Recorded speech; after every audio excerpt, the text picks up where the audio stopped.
The North Dakota Veterans Home is looking for dedicated, passionate individuals to join our team in enriching the lives of the men and women who served our country. We would love to have you as part of our Veterans Home family. Visit ndvh.nd.gov to learn about our career opportunities today.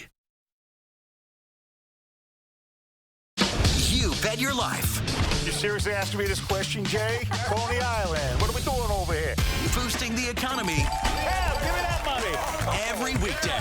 I'm going to give it to you like an Italian uncle. Here you go. You get yourself a little something there. There you go, right there. Weekdays at 3:30 p.m.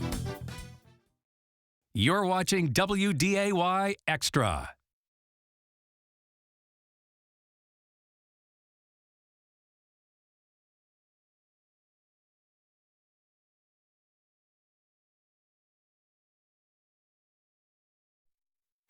Hot Mic with Dom Izzo. Really?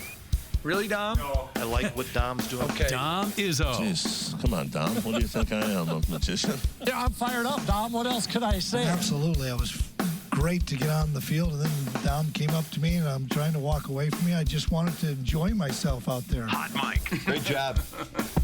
There's got to be some kind of intelligent question about something. Is a Hot Mic. Hot Mic. On the networks of WDAY. You know, if it's not about sports, I find it very hard to concentrate.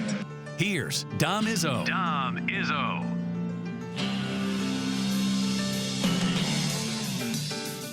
Good Tuesday morning.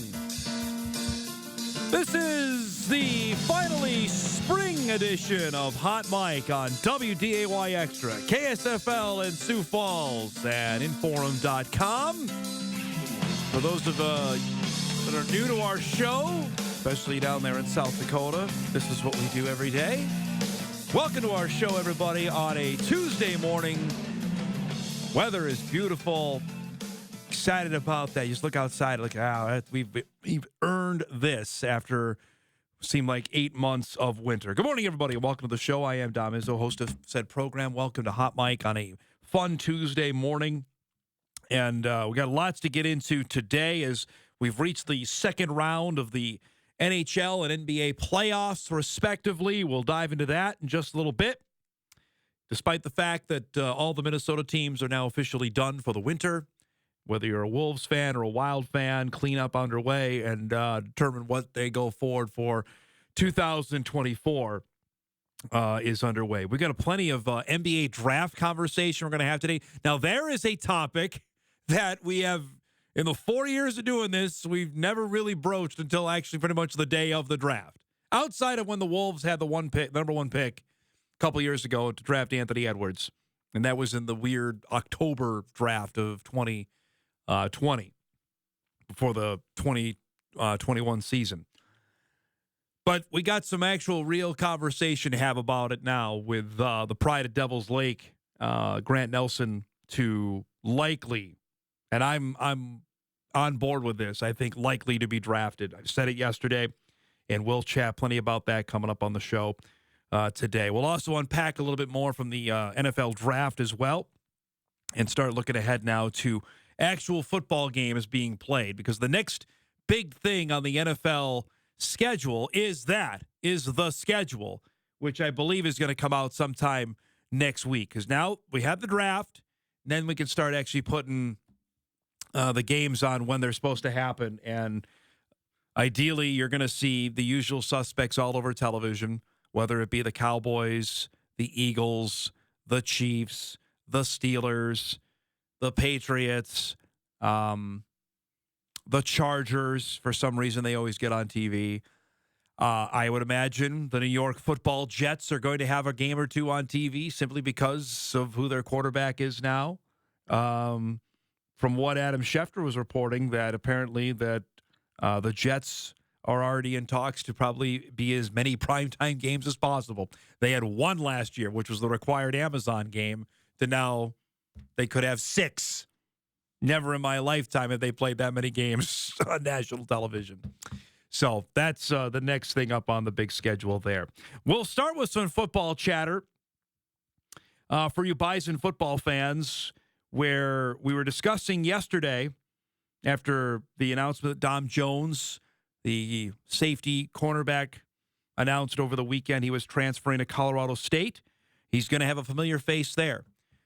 Early this morning, Kobe Johnson made it known that he is also transferring to Colorado State. The captain running back who, after the season, decided to head into the transfer portal and announced early this morning that he is joining his Bison teammate Dom Jones in Fort Collins at Colorado State.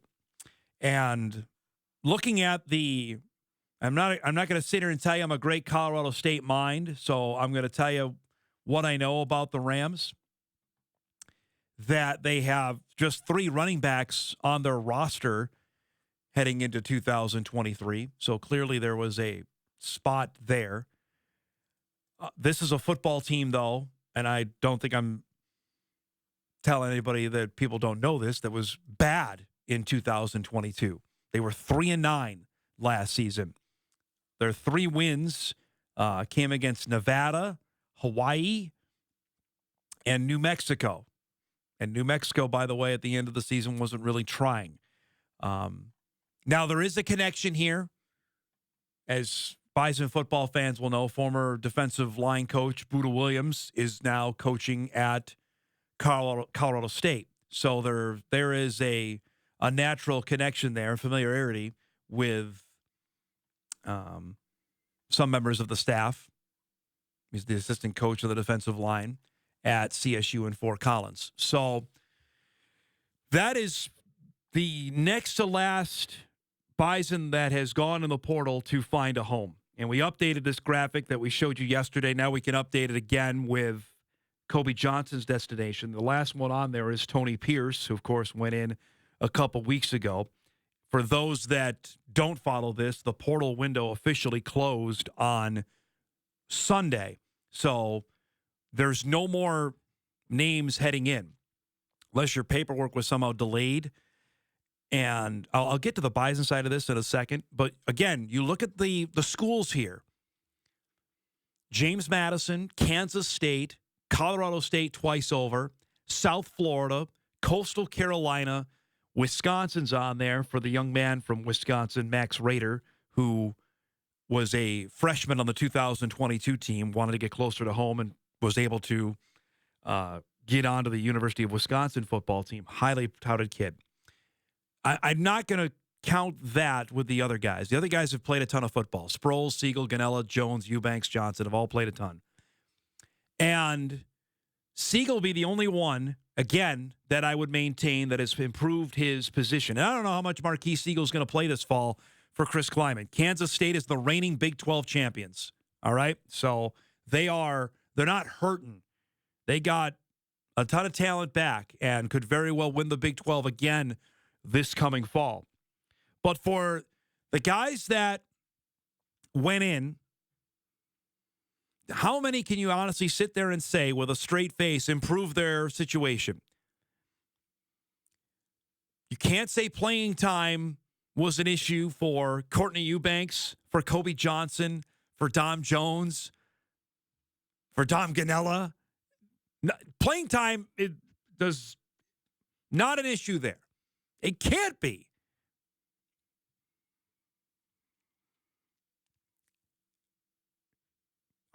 You look at that, like, I can't wrap my mind around that, why you go somewhere. Other than you think, well, maybe they're not utilizing me in the right way. Okay. Or from what all of them, and none of them spoke to us outside of Marquise Siegel, which was a quick burned out comment that he made to Logan Campbell right before Thanksgiving.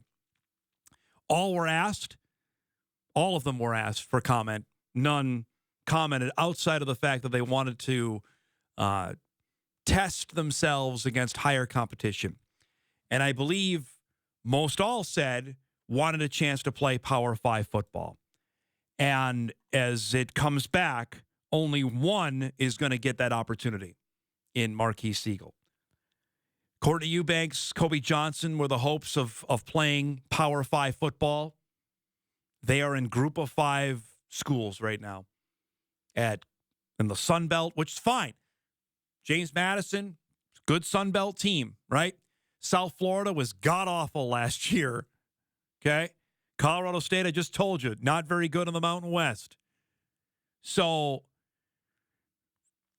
I guess if you're Matt Entz and his staff, you can hold this graphic up. They don't need to, but you can hold this graphic up and say, and for the future conversations, and there will be more, to when someone comes into his office and says, I'm going to head into the transfer portal, I want to play Power 5 football, then you can hold up this. Because there are guys on here, Eubanks, Johnson, Siegel, Sproles when he was healthy, are all conference players. And the top they could do was group of 5. There are so few players like a Jabril Cox who can go from North Dakota State to LSU and make an impact like he did in 2020 with LSU, right? Or a Jasir Cox who can go to West Virginia and make an impact there. As Kolpak was mentioning yesterday, they're not all the same. And I think they saw that because these guys were all teammates of the Cox brothers to say, well, then maybe I can go and do that. And that's not how it worked out. That's not to say it may not work here. They may have great seasons this upcoming fall. And that's something we'll follow. I can tell you that. We'll do that here on this show to see how it goes.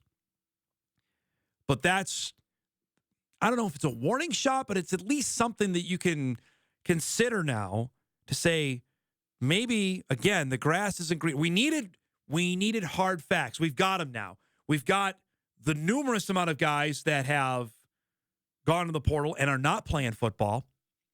Now you got this group of guys that have gone and are not necessarily going to better spots. NDSU has beaten Colorado State, Coastal Carolina, and James Madison on the football field. They have beaten all 3 of them. And Kansas State. I'm not going to put them in Kansas State, but they've beaten all of them in football, okay? Now, on the flip side of this, I thought, and I said this on the show, and I want to come back to it now with the portal window being closed, that I thought there would be more in the portal from NDSU than there ended up being. 2 was the number out of spring football. Tony Pierce, of course, a 6-year guy, and Kelby Azure, tight end from Northwood, North Dakota, that ended up going in, who is a freshman, redshirt freshman, I believe, that saw where he was on the depth chart and wants to go play, get a chance to play somewhere else. I'll be honest with everybody. I was wrong on that. I thought there'd be more. Now, I've had this constant debate or conversation online when the Bison had somebody go in. Well, how many have the Jacks had? The Jacks have had quite a few. South Dakota State, I believe, is up to 9 or 10 guys that have gone into the transfer portal. But none of them, and I'll emphasize this, none of them are impact guys. None of them are players that the average Bison fan would sit there and say, whoa, boy, that's a loss there. It's not. When we had Tyler Merriam on the show yesterday, there are guys that are looking to play more, that their path to the field is blocked because, again, of the extra year of eligibility that has really gummed up things in football. I can't say so much in basketball because you only have so many, you have 5 guys that can play at one time. In football, it has really blocked some guys' path to the field. And that's the thing when I look at a Dom Jones who can maybe say, well, all right, well, I played a ton in the spring of 21 because Dawson Weber was hurt and I made a huge impact. He had 3 interceptions in the spring of 21. And then when Weber came back, Jones became in a backup role and was good in that spot and was good again in 22. So you could say that, remember, the 2021 year didn't count. So he's a freshman again in 21, a sophomore last year. He's going to be a starter. He's going to play a ton of football. That's the part that argument just makes me shake my head about. Like, what are you doing, buddy? So there's the rub on that. And again, it's a conversation we keep having. And I know for some Bison fans, they're like, well, I don't want to hear about it anymore. I think it's important to have context on this to understand where these guys, people want to, why they're leaving. Remember, we heard this all the time. Why are they going? Is there a problem up at NDSU? All right, well, look where they went. How many can say that they actually bettered their situation? Maybe they'll play a heck of a lot more. Kobe Johnson was the guy who got the ball the most at NDSU. Okay? He had 3 touchdowns in the semifinal and a touchdown in the national championship game. He's a captain. It's, and again, I'll say this. It is not immune to Fargo. There are, right now in East Lansing, Mel Tucker, head coach of Michigan State, is sitting. He just lost 3 of his best guys went in the portal the other day.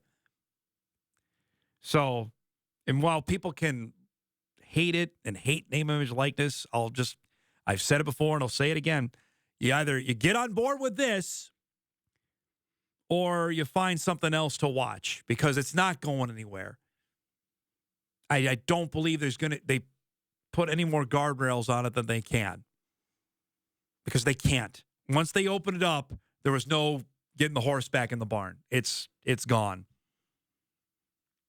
We got a packed show coming up for you here on this Tuesday morning. Excited about what we got coming up at 9:35. Mike McFeely is back with us. Joins us each and every Tuesday off of his story that he had over the weekend that Grant Nelson has officially been invited to the NBA Combine. How big a deal is this? And what are the next steps? We'll visit with Mike about that at 9:35. Emanuel will join us for his season finale appearance at 10 o'clock as we'll put wrap up the NFL draft, get his thoughts on what he saw from this weekend, and look ahead now finally to the 2023 North Dakota State football season. We'll do that at 10 o'clock. And at 10:35, we'll visit with former UND baseball coach Jeff Dodson. What a moment for a program that 7 years ago played its last baseball game in Grand Forks. They have their first major league player in Zach Muckenhirm, who was called up to the New York Mets yesterday. It has to be bittersweet. 7 years ago, they played their final game up at Kraft Field, and now they have a major leaguer. Jeff will join us coming up at 10:35. That and a heck of a lot more here on this Tuesday morning. When we come back, we'll update things in the NHL and the NBA playoffs as the second round will begin tonight. Back after this on Hot Mike on WDAY Extra, KSFL in Sioux Falls, and Inforum.com. On the next Tamron Hall, hot off of hosting the White House Correspondents' Dinner and the fan favorite vying to take over as host of The Daily Show, Roy Wood Jr. is back for the Tam Fam. Then he is one of the world's best-selling living philosophers. But how does a stoic handle a child's temper tantrum? Ryan Holiday has a brand new book that can help any parent under pressure on the next Tamron Hall.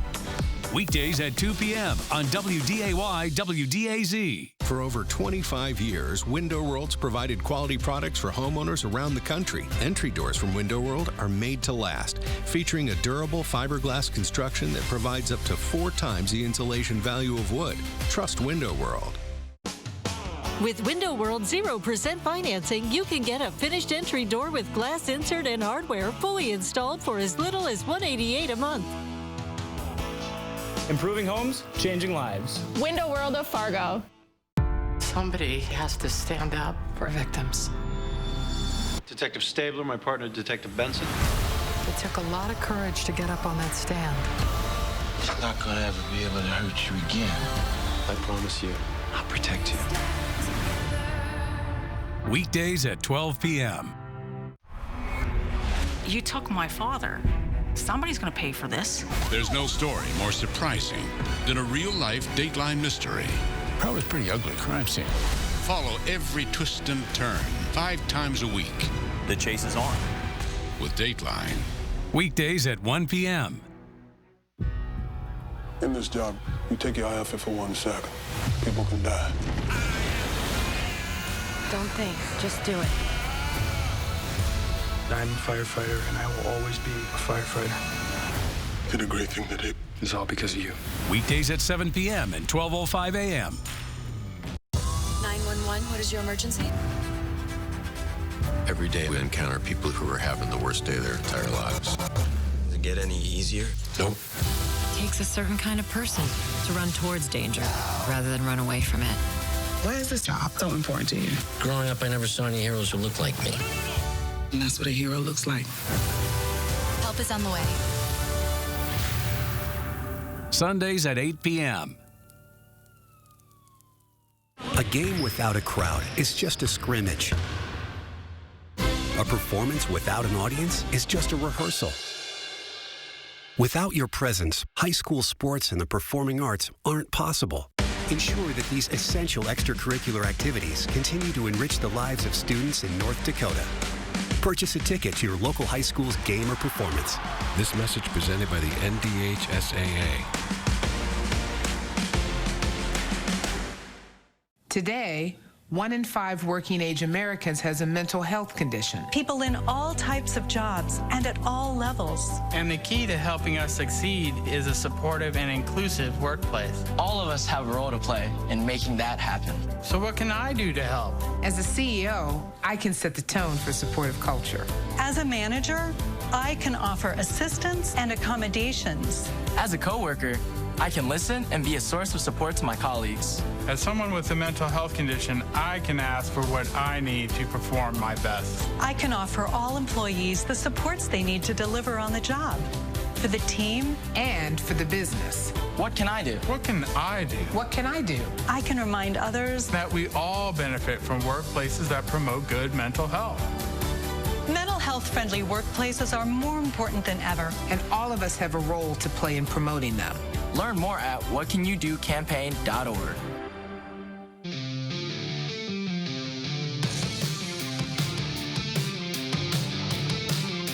All right, welcome back, everybody, on a Tuesday morning. Hot Mic rolls on.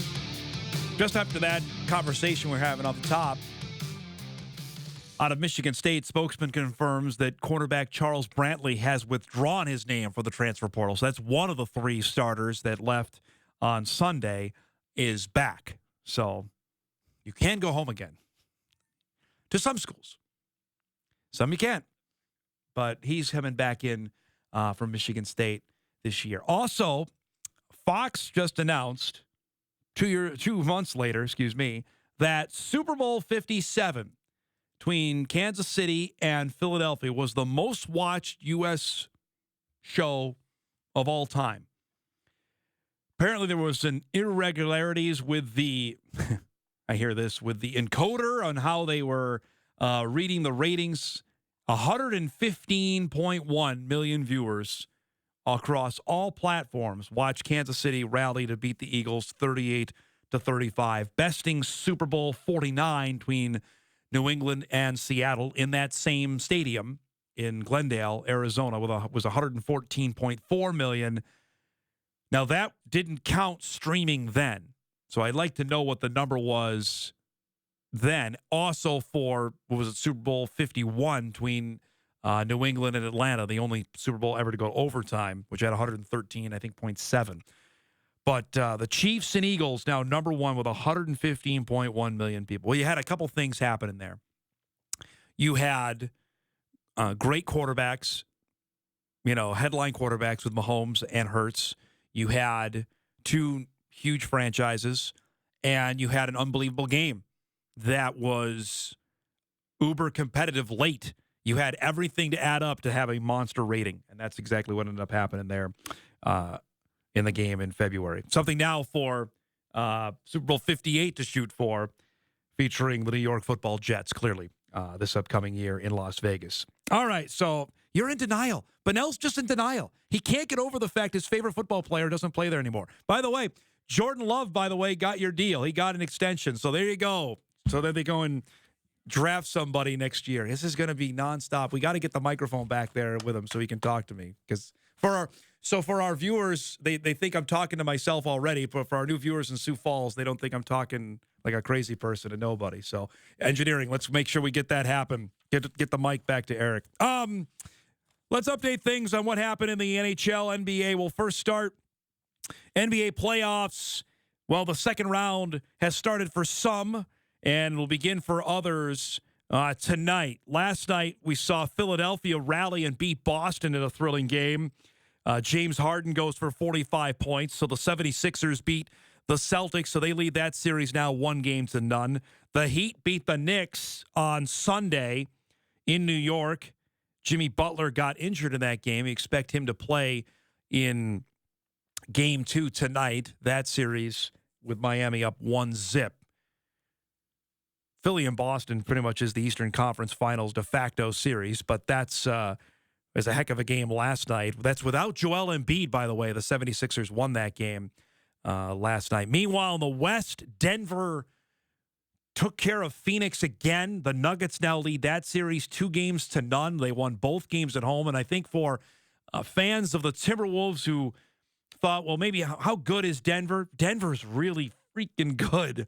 Jokic goes for 39 and 16 last night. They're now up 2-0 in that series. The other series begins tonight, the one the NBA has been waiting for, LeBron against Steph. It's the Warriors and the Lakers that'll tip off later tonight in Game 1. The 6 and the 7 seeds advancing there. I think the NBA is jumping up and down that Sacramento and Memphis both lost in the first round, that you get this matchup coming up tonight. And I'll say this as well, the stretching out of the schedule just makes me shake my head. Like tonight, the Heat and the Knicks play tonight, right, in Game 2. They won't play Game 3 until Saturday.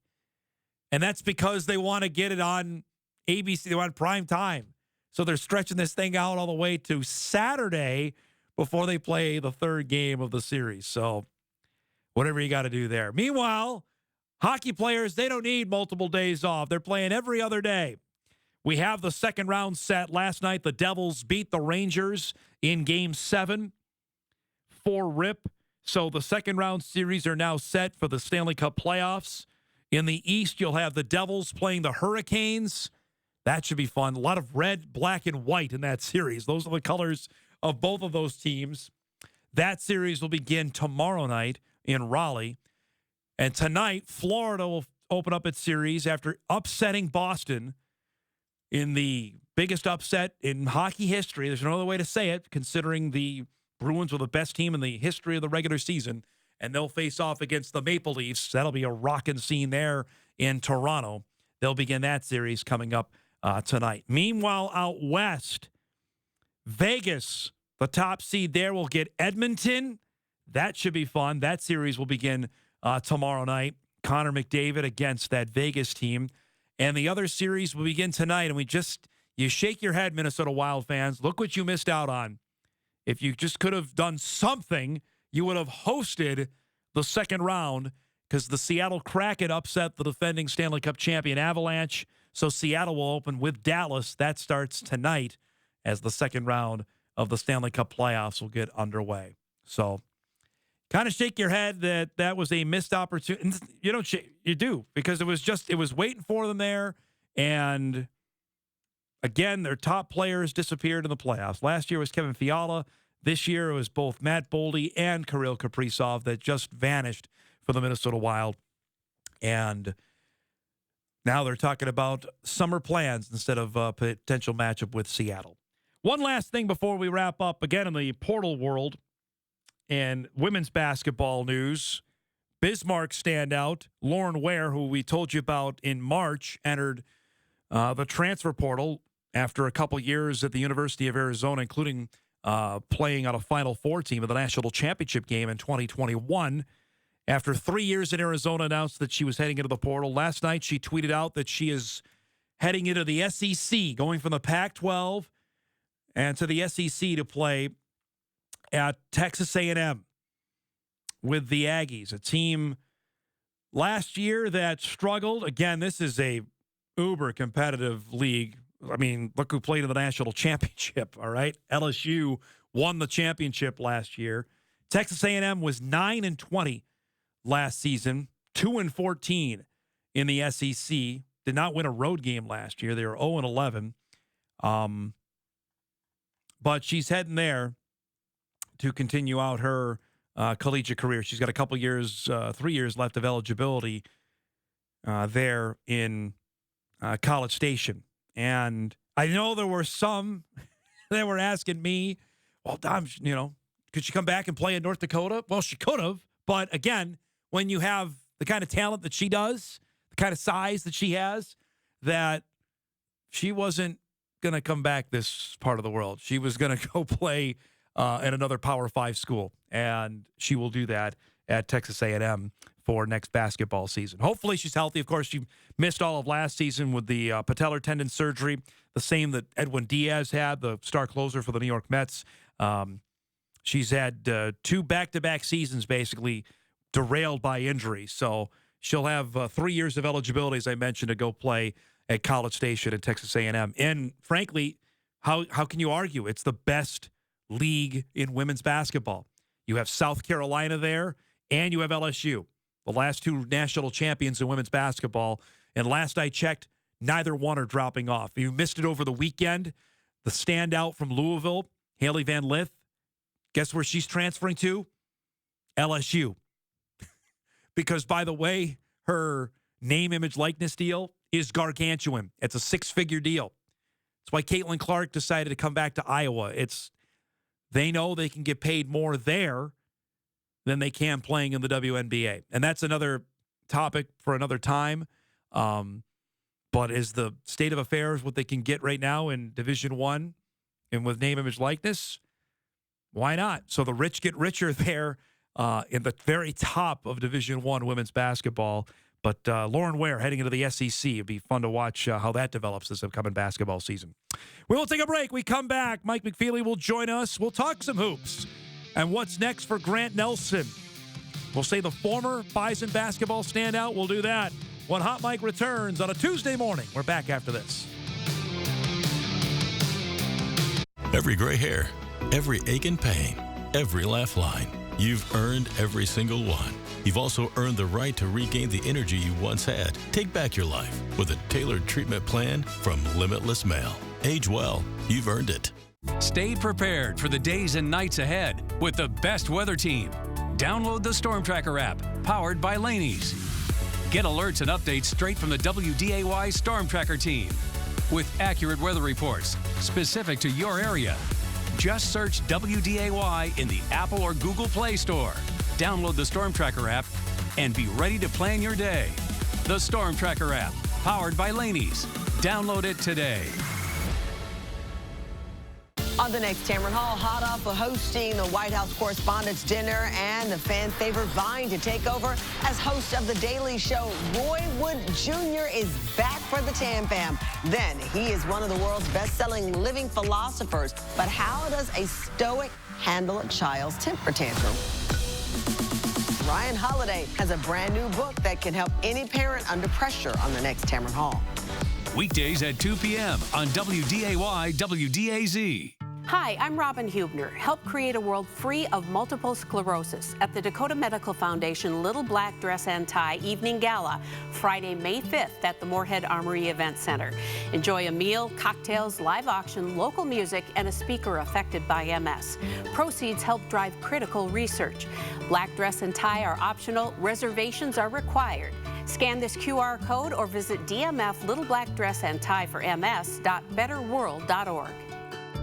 News happens at all hours of the day and night. Stories develop and situations change in the blink of an eye. In our community, knowing where you can turn at any time of the day for clear information and facts is more important today than at any other time. That's why we start our day in the middle of the night to gather new information and be ready to bring it to you. Tracking what has changed overnight and how that will impact your day today. We're here for you with the most up-to-date news and weather to get you on your way. Because your community is our community.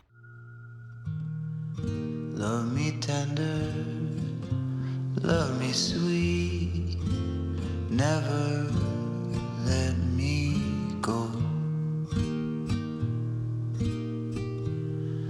You have made my life complete, and I love you so. Love me tender, love me dear, tell me you are mine. I'll be yours through all the years, till the end of time. Love me tender, love me true, all my dreams fulfilled. For my darling, I love you, and I always will.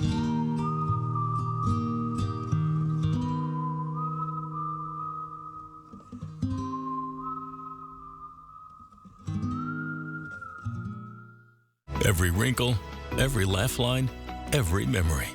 You've earned every single one. You've also earned the right to regain the energy you once had. Take back your life with a tailored treatment plan from Limitless Mail. Age well. You've earned it. Oh, it's Mr. McFeely. I have seen the future, and he was wearing number 5, and I ain't talking about Robbie Grimsley, folks. Took out the muffins, took out the trail mix, took out the cookies. They stole the monster cookies. Wow, that's awesome. That is so awesome. Let's do some broadcasting. And welcome back, everybody, to Hot Mike here on a Tuesday morning. Our good friend Mike McFeely joins us from the Forum of Fargo-Moorhead. For those watching for the first time in Sioux Falls, Mike joins us each and every Tuesday. You're looking a little different, though, today. First of all, I love Sioux Falls. Yes. Great town. Yeah. Love going there for the Summer League tournament every year and get there whenever I can. So welcome to those watching for the first time in Sioux Falls. Let me give you just a bit of a heads up about this show is that the 9:30 to 10 o'clock segment on Tuesdays is the best and highest rated portion of this program that we call Hot Mike with Don Mizzo. So it's in the business, we call it appointment viewing. Yes. That you set aside your half hour. Whatever you're doing. Yep. And what happens is you become enamored with me and my terrific sense of humor.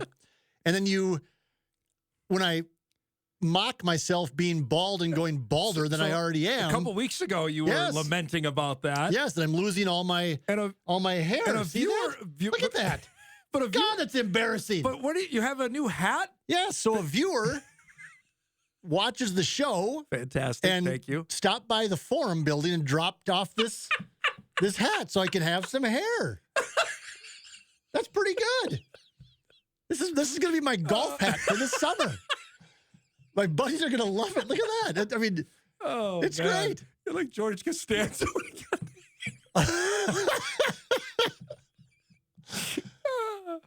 Look out!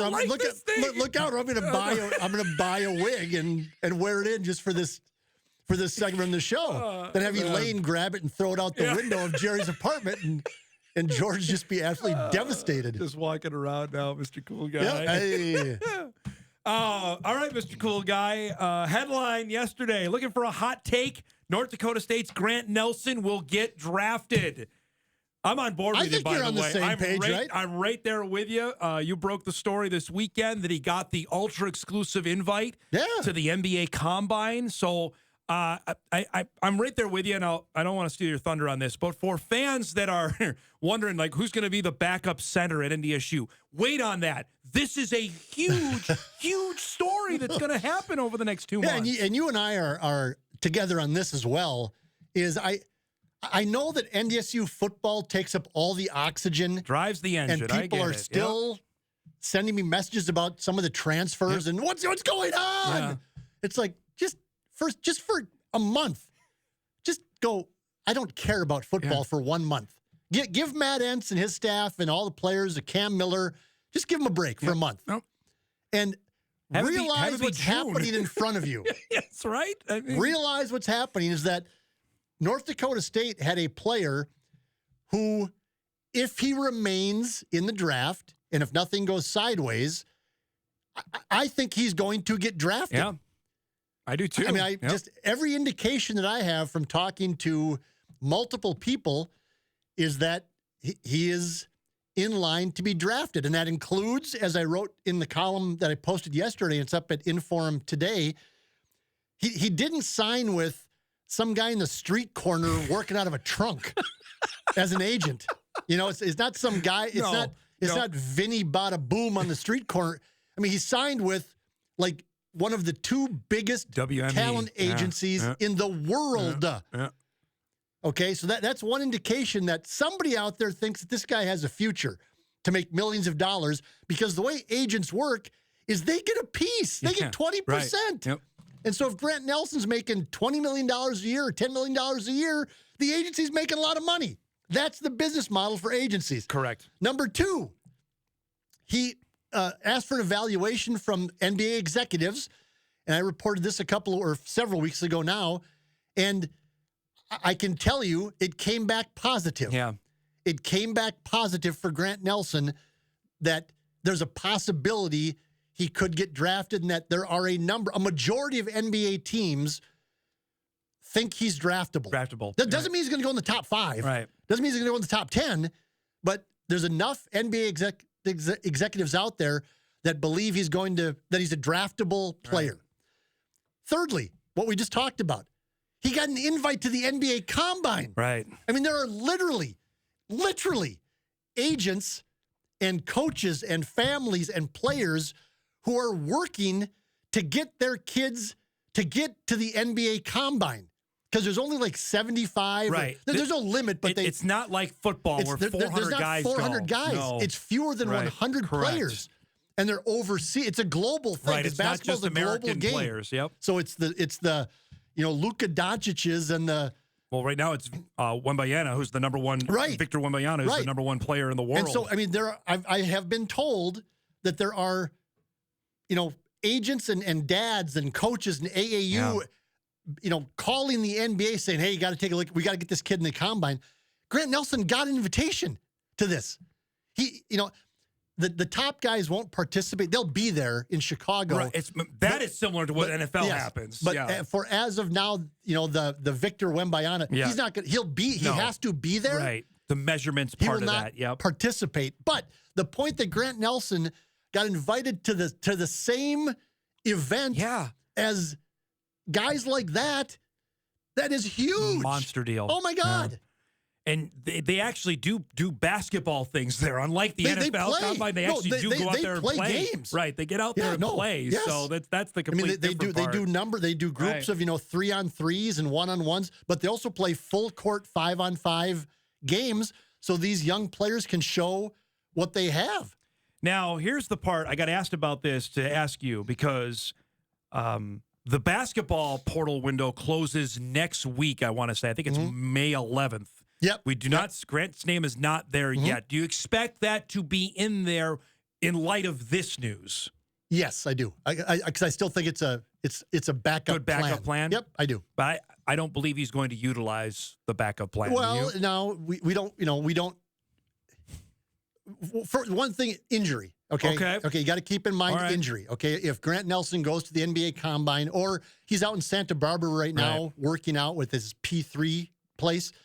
If he, injures his knee or injures his ankle. Right. Okay. Okay, then you go, well, okay, my draft stock is going to drop because of that. I can't participate in the Combine. Or if he goes to the Combine and gets hurt in the first day, then you go, okay, all right, I'm going to go back to college for another year because I'm going to let my injury heal, go back and play one more year, then re-enter the draft next year. The other strategic part of it might be is, okay, so let's say NBA teams right now are telling Grant and his agent, we're seeing you in the second half of the second round.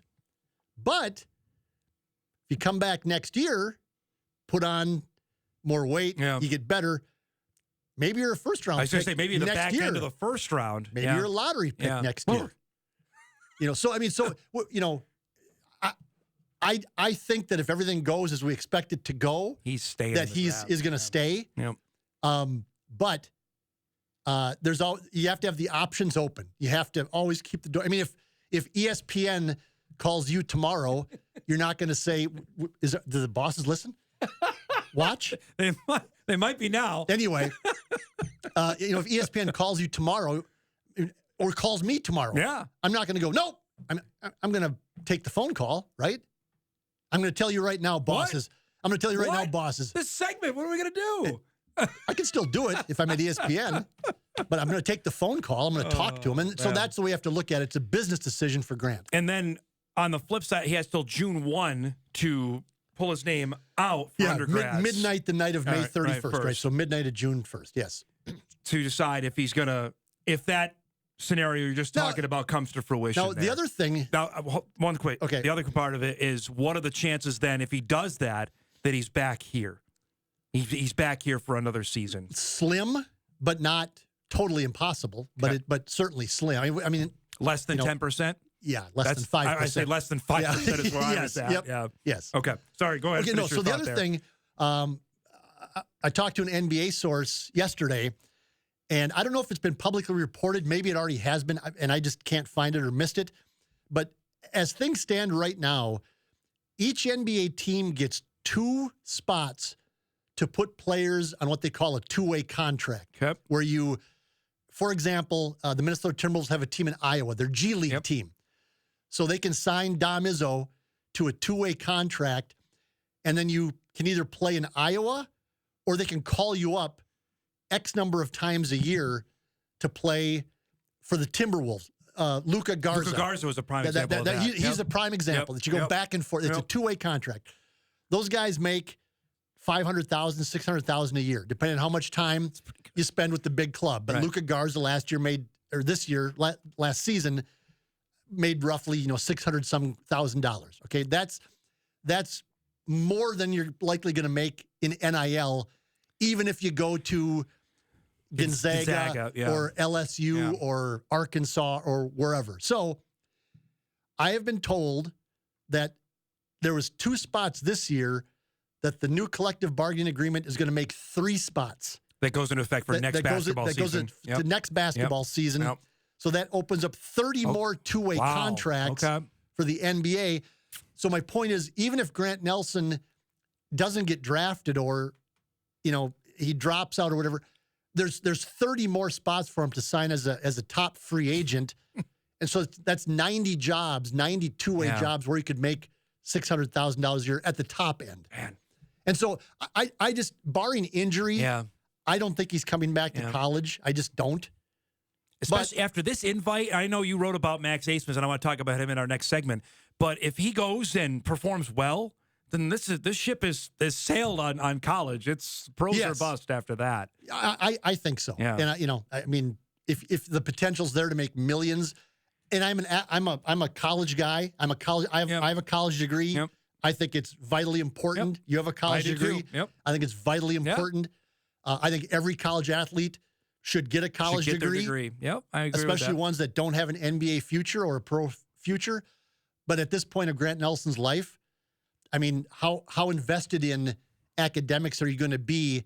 And that's no reflection on him. No, but it's reality. How focused on academics are you going to be if you know that you could make $5 million next year? I mean, if I was 21 years old when I was at Moorhead State, I would have pulled myself out of the gutter and threw away the whiskey bottle and went, I can make $5 million if I leave school. Let's go. Let's go. Let's go.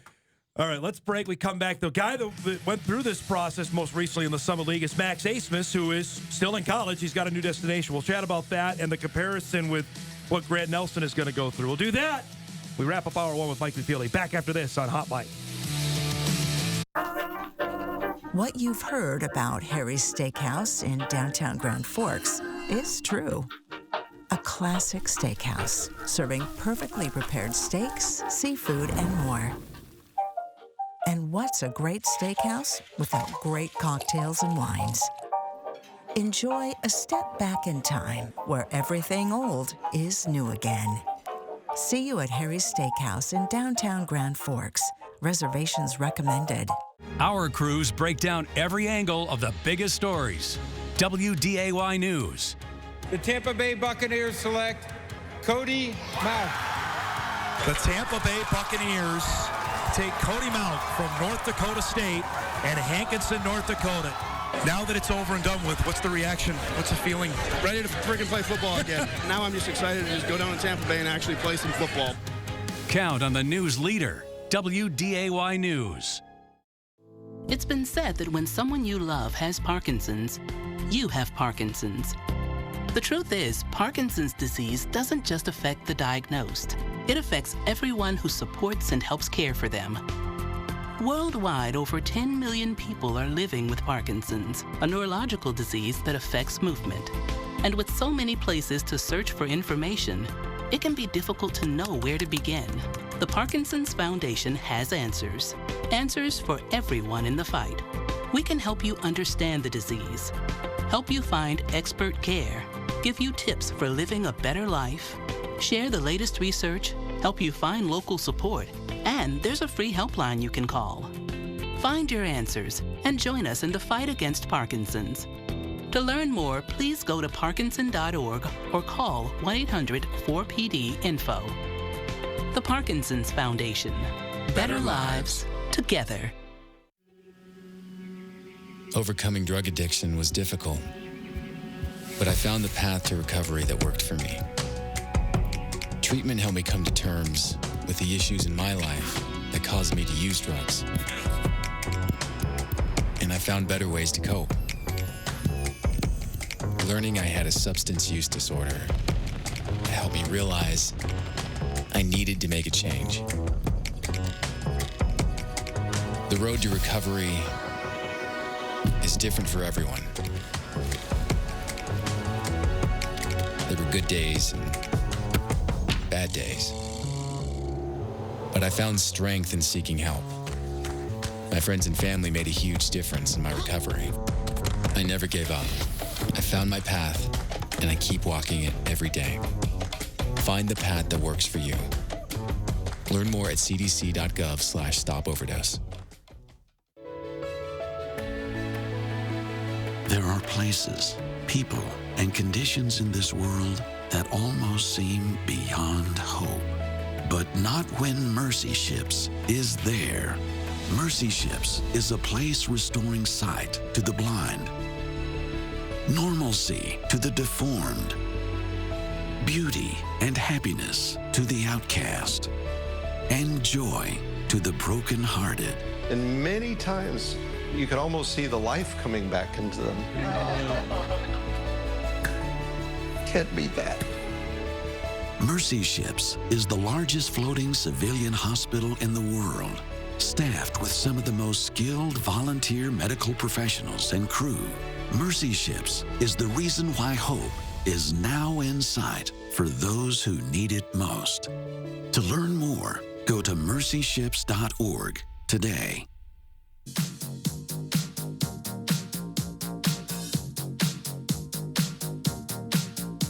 All right, welcome back, everybody. Wrapping up hour one of Hot Mic on this Tuesday. Kyle Emanuel coming up in our second hour to put a bow on the NBA draft, or the NFL draft. We're talking NBA draft. Hey. Something I never in the history of this show we've discussed outside of like the day of is the NBA this draft. Is once of a lifetime. Awesome stuff. With all due respect to Dave Richmond or whoever comes after him coaching NDSU men's basketball for the rest of eternity, not sure this is going to happen again. No, it's just kind of shake your heads. This kind of stuff. It really is. And again, now Grant could come back to college. I mean, we are talking like he's going to be drafted for sure, and I've put it out there that I believe that he's going to. Yeah.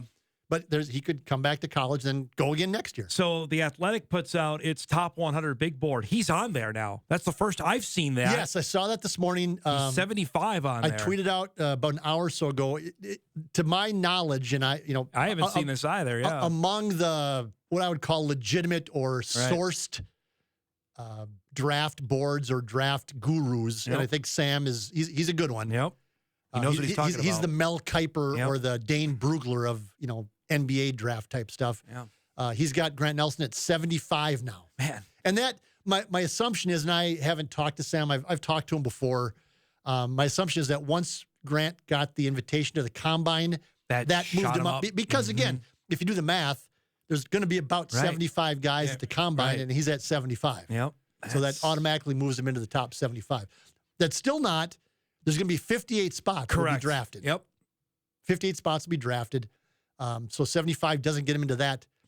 I still just believe that somebody's going to take a flyer on him. So 2 years ago, Max Asmus went through this same process, the stand-up from Oral Roberts, who got an invite to the combine. And on the flip side, it did not go well for Max there. He ended up coming back to Oral Roberts for 2 more years, as it turned out. And now he's on his way to the University of Texas, where, as we were talking about, why not go capitalize as much NIL as you can? And so Max Asmus had the great year and helped lead Oral Roberts to the Sweet 16 during that pandemic season. Yep. And he was the hot commodity in mid-major basketball. But the reality is that Max Asmus is 5'10". He's without his tennis shoes on, he's shorter than I am. I'm 5'11". It's really hard to be an NBA player at 5'11". It's hard to play against high majors because if you saw him in the NCAA if you watched tournament, the game against Duke, right? He had a heck of a time getting shots off against Duke. Not that Grant Nelson, when he was playing against high majors this year, he did not exactly stand out either. Yeah. But the difference is Grant Nelson is 6'11", and we'll see what his actual measurements are when he gets to the combine. Right. He might only be 6'10", but he's 6'10", 6'11", and can move and dribble and ball handle and needs to be a better outside shooter, but can do that. The ceiling is so high, and he's 6'11" and athletic and long. Right. Max Asmus just, his window was really brief, and I love Max Asmus, and everything I've heard around the summer leagues that he's a great guy, great kid. Yep. As much as everybody dislikes Earl Roberts and the former coach there, Max Asmus is a great kid, but I just don't know that he's an NBA player. The strategy might have been, and actually from some of my Summit League guys I talked to, they were actually surprised that Max came back to Earl Roberts this last season. I agree. Because they said, why didn't he go get NIL? Somewhere else. Else for 2 years instead of just one. Email comes in, something from your conversation with Mike today. 1, I hope Nelson gets drafted. 2, they don't play defense in the league anymore, so you may be able to consistently take it to the hole. Wrong. Watch the playoffs. Yeah, it was pretty good last night. Yeah. 3, becoming a deadly three-point shooter is nearly impossible. He's not a threat right now and has regressed in his career from a .356 shooting percentage to .269 last year. Yep. No, he didn't shoot well enough last year, and that's been a that's a knock. That's been a knock that I've heard again from a number of people. But you can get better at shooting. Right. You can improve yourself. You can't get taller. You can't get taller. If you're Max Asmus, you can't grow a foot. Yeah. And if you don't think they play defense in the NBA, they do in the playoffs. I would say in the regular season, it's probably not as strenuous. There are times in the regular season, no doubt about it, just like anything else, that when you play 82 games. But when the postseason hits, man, it is. I mean, that's the Timberwolves about that. If you think that guys are just running around out there scoring at will, it might look like that. Yeah, because how good they are. James Harden is pretty good. Yeah, right. I mean, that was electric last night, what he did at the end of that game. So we saw a history-making deal Friday night in Hankinson. We have that kind of moment coming for Devil's Lake here at the end of June? Nope. That kind of stuff? You don't think so? It's basketball. It's the NBA, and it's not the NFL, and it's not football. I think it's that simple. Okay. I think a lot of this has to do with the popularity of football, the power of the NFL, the popularity of Bison football as opposed to Bison basketball. I just don't think that's... And Cody Mauch is special because he's Cody Mauch. Right. He's the toothless, long-haired, red-haired. And there's nothing wrong. I mean, Grant Nelson's a nice guy. He's a nice kid. Yep. But he just... That's not Grant's persona, No, it's just not his persona. He's sort of introverted and pretty... That's fine. Pretty tight with his words, and he's fine. Again, there's nothing wrong with him. He's fine. He's a nice kid. But, Cody Mauch is just this lovable, huge human who... just has the gap tooth. Maybe if Grant gets his front teeth knocked out in at the combine, Santa Barbara, and grows his hair out down to his shoulders, maybe there's a chance. But I just don't think that's going to happen. How big a deal would this be if it ends up happening this June that he ends up getting drafted? And we're talking big North Dakota sports stories. I mean, it's massive because there's only been 3 guys from either NDSU or UND, and NDSU's only guy was Lance Burwald in like the 7th round when there used to be 7 rounds. But if Grant Nelson ends up going in the 1st round, which that's equal to Trey Lance or Carson Wentz being drafted 2nd or 3rd. Carson Wentz being drafted 2nd, a North Dakota guy, it was just massive. I mean, we forget how huge that was. Yep. Because Lance was drafted. There's been so many NFL guys, but if Grant Nelson somehow goes in the 1st round to the I don't think the Celtics have a 1st round, but if the Celtics trade up or something or whomever and draft Grant Nelson, could you imagine your wife wants that to happen? She's a Celtics fan, so right? so badly she wants that to happen. She was throwing things and swearing at the TV last night. Oh my God. I can't tell you what James Harden's real name is, according to Michelle McFeely. Begins with F. I'll just say that. Fun? It begins with F-U. Yep. Oh, man. Great reporting on this, man. And it's been fun to, just you and I have been doing this for a bit. You and I are loving this. Nobody else is. Apparently nobody else is. It's like I wrote in my column. It's like, you and I see the analytics, and it's like, come on? I don't get it either. I don't understand it. It's the North Dakota as a state is just not that interested in the NBA. But I get told all the time North Dakota's a great basketball state. It is. It is. But I can get into my reasons of why I don't think the NBA is a big thing, but I won't because I don't want to turn your show into a political I understand. left versus right thing. But you can all figure out where I'm going with why I don't. But the NFL is, the same way. Yeah. It's just this is going to be really interesting. In 2 weeks' time at the Combine, when he's going up now against unbelievable talent, that's where we're going to really, the rubber's going to hit the road there, so to speak, to see how good this is. Yeah. Great stuff, man. Thanks for coming by. Mike McFeely joins us each and every Tuesday with hair included, apparently. Wait till I bring my wig next week, my George Costanza toupee. Each and every Tuesday here on Hot Mike. We'll take a break. We come back. Kyle Emanuel will be with us. We'll recap the NFL draft and the Bison player destinations we know through the portal. We'll do that when we start hour 2 of Hot Mike right after this. I've been on Healthy Systems USA for 7 weeks. I have lost 38 pounds.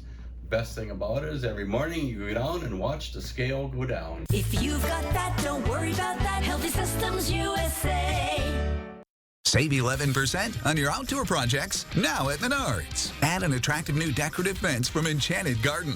No-dig fence panels are fast and easy to install. Get this Broadway fence panel for just $19.98 after rebate. Add style to your home's exterior with Novik accent siding panels. Replicate the look of stacked stone masonry at a fraction of the cost. Novik siding panels are $325 per square foot after 11% rebate now at Menards. Save big money at Menards.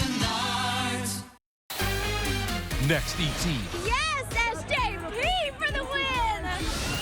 We're at fashion's biggest night. It's the Met Gala. E.T.'s in the middle of all the Met mania. You are so giving me Anna Wintour vibes tonight. Owning it, loving it. Let me see those nails. Right? Plus, the stars take date night to the next level. My wife told me to leave my shirt in the car. Well, you gotta do what wifey said. The best accessory. Next, E.T. Weekdays at 6:30 on WDAY WDAZ. Hi, I'm Robin Hubner. Help create a world free of multiple sclerosis at the Dakota Medical Foundation Little Black Dress and Tie Evening Gala, Friday, May 5th at the Moorhead Armory Event Center. Enjoy a meal, cocktails, live auction, local music, and a speaker affected by MS. Proceeds help drive critical research. Black dress and tie are optional. Reservations are required. Scan this QR code or visit DMF Little Black Dress and Tie for MS.betterworld.org. Catch Bison Softball on WDAY Extra. Watch NDSU take on the Omaha Mavericks in a doubleheader starting Friday at noon. Bison Softball only on WDAY Extra. There is a road laid out for me. Boxes everywhere. And this is going to be Addie's room. I am blind, you really like it? I hope so. Yeah. I know this road is there for me. There is a long way. First night here, but Amy seems cool. The way it's down by the river. I am blind, but I need not see. I got this. I know this road is there for me. Okay. If I'm really free, take me down to the river and wash me.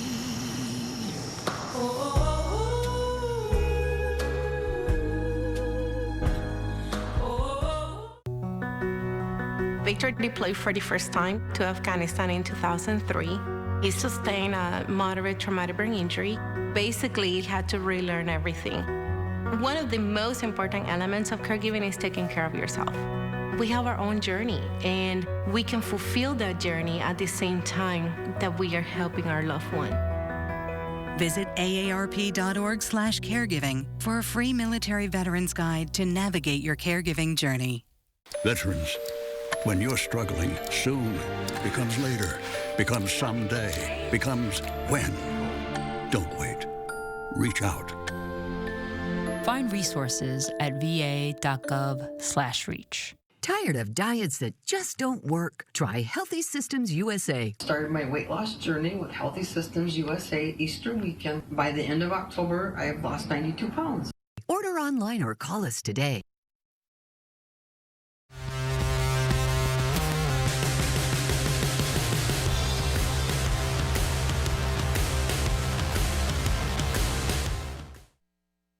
This is Hot Mike. Hot Mike. On the networks of WDAY. Here's Dom Izzo. Kyle Emanuel takes it all the way. Upended at the 35-yard line. Emanuel. Kyle Emanuel. We love this player, the way he plays. Man, this guy makes plays. Is sacked by Kyle Emanuel, the winner of the Buck Buchanan Award. That goes to the best defensive player in the country. It is Tuesdays at 10. Actually, it's our season finale with Kyle Emanuel who joins us. For those watching in Sioux Falls, they know this guy all too well. If you know this, our show started in Sioux Falls yesterday. So now, in your favorite state of South Dakota, you'll be able to be seen each and every Tuesday. I don't mind South Dakota. I'm not a huge fan of some of the schools there, but the state in general is fine. Kyle joins us each and every Tuesday throughout football season and basically to the week after the draft. So today we will set him loose for the summer, but today's an important day in Kyle Emanuel's history. You know why? May 2nd. May 2nd. Was I drafted today? May 2nd, 2015. I should probably have known that, May right? 2nd, 2015. You got the phone call from the then San Diego Chargers in the 5th round of the NFL draft. Wow. Where were you when you got the call? I was downstairs in my parents' basement. I just did immediate family. I didn't have 300 people or whatever it was that Cody Mauch, which was phenomenal, by the way. I know you guys were there. Yeah. I was upstairs, and I've told this story before, but I was upstairs and kind of got to that point where I thought I was going to be drafted, and I wasn't. And I don't know. I was just getting anxious. I was like, I got to get away. I went downstairs, was watching the draft by myself in the basement, and got a call for the California area code. And that was there anybody giving you a hard time? Did you have any buddies calling you that day? No. Even Cody had that happen apparently on Thursday night during the first round. I don't think people knew where I was supposed to go necessarily. I mean, it's hard to know, right? Yep. I mean, you can get, I'm sure we'll talk about, you can get projections. You can get people telling you, well, I think you're going to go here, and you just never know. So no one was really texting me. Thankfully. Yeah, right. Get off the phone. Was mostly left alone that day. And I don't even know if people knew I went downstairs. I went downstairs, got a call, and I think my mom or someone came downstairs, and I was like, this is it. This is the one. She went upstairs and told everyone, and then I came up and was just like, Chargers, here we go. That's awesome. A moment I'll obviously never forget. I didn't even realize it was May 2nd. I knew it was sometime coming up. I just kind of always assume it's the date of the actual draft. I texted my mom on Saturday, and I was like, hey, this was, 8 years ago. We were going through this. What did you do the day? When did you go to San Diego? How soon were you out there? Was it that weekend? No, the following weekend. I didn't go until rookie minicamp. Okay. When was that? Was it the following weekend? Or? I want to say it was at least a week. Okay. Maybe 10 days, something like that. So I just stayed in Nebraska, kept working out, and just waited until I had to fly out there. So who did you talk on the phone? Who did you? Was it Mike McCoy? Who were you talking to that day when they actually called for the draft pick? I always forget who it was initially. I just remember being, is this Kyle? Yes. Hold for the GM. So I think it was Tom Telesco first, and then Mike McCoy. I don't know. I think I kind of blacked out after that. I think it was just the GM and head coach. Head coach. Okay. And I believe that's awesome. Yeah. All right. So here's a little trivia for you here. Other 5th round picks in the 2015 NFL draft. Okay. These are some guys that people know picked 4 spots ahead of you. 4 spots ahead of you. Stephon Diggs, Minnesota Vikings. Not bad. I don't think I knew that. Yeah. 4 picks ahead of you. Jay Ajayi went 1 pick ahead of you to the Dolphins. Another guy who was an all-pro. First pick of the 5th round. This guy's all right. Grady Jarrett from Atlanta. He was all right. Yep. After you, I'm just looking here, still in the 5th round. CJ Uzomah, tight end, now with the Jets, who was with the Bengals. I'm trying to see here other 5th round guys that people would stand out here. Stephon Diggs might be the biggest steal in well, at least in modern Vikings history, realistically.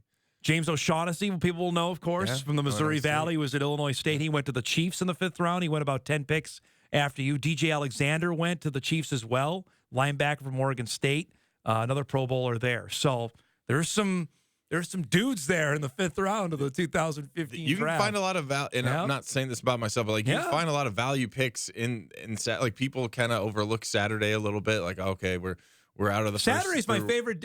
Friday night is pretty cool. Saturday is the day where you build your football team. Yeah, that's where you find guys that can hopefully become starters, but who can be valuable backups, who can play on special teams, who can kind of be those diamonds in the rough. And there's arguably the best draft pick of all time in the 6th round was Tom Brady. Right. So exactly. Now he's obviously an outlier, but it can happen. Right after Stephon Diggs for our guy Eric Manel, the Packers selected Brett Hundley, UCLA. How'd that work out? Not great. She trained in the same place as Brett Hundley. Yeah? Is that right? So tell us about your thoughts of seeing what happened Friday. I mean, you obviously had a much smaller event. We've seen other draft parties. Heck, we saw Cordell Volson's party, which Cody was at last year. To be there, it was unbelievable. Watching it, did it seem that way as well? It did. Yeah. It did. I can't imagine how cool that was, just for not just for Cody, maybe more for his family, obviously for him as well, but just for his family to see the support, to have an entire community kind of embrace you. And kind of, I mean, this is something that may never happen again in the history of their town. I thought it was awesome. And you saw the emotion from his siblings, from his parents, the whole event. I mean, it was really cool to see. It was really cool to watch, and what an unbelievable moment for him and his family. I know you interviewed his dad afterwards, and he was struggling for words, and it's kind of hard to put words to what that moment, not even that moment, but just this entire 4 months has been like for that family, from small town North Dakota to play just, an hour away up the road.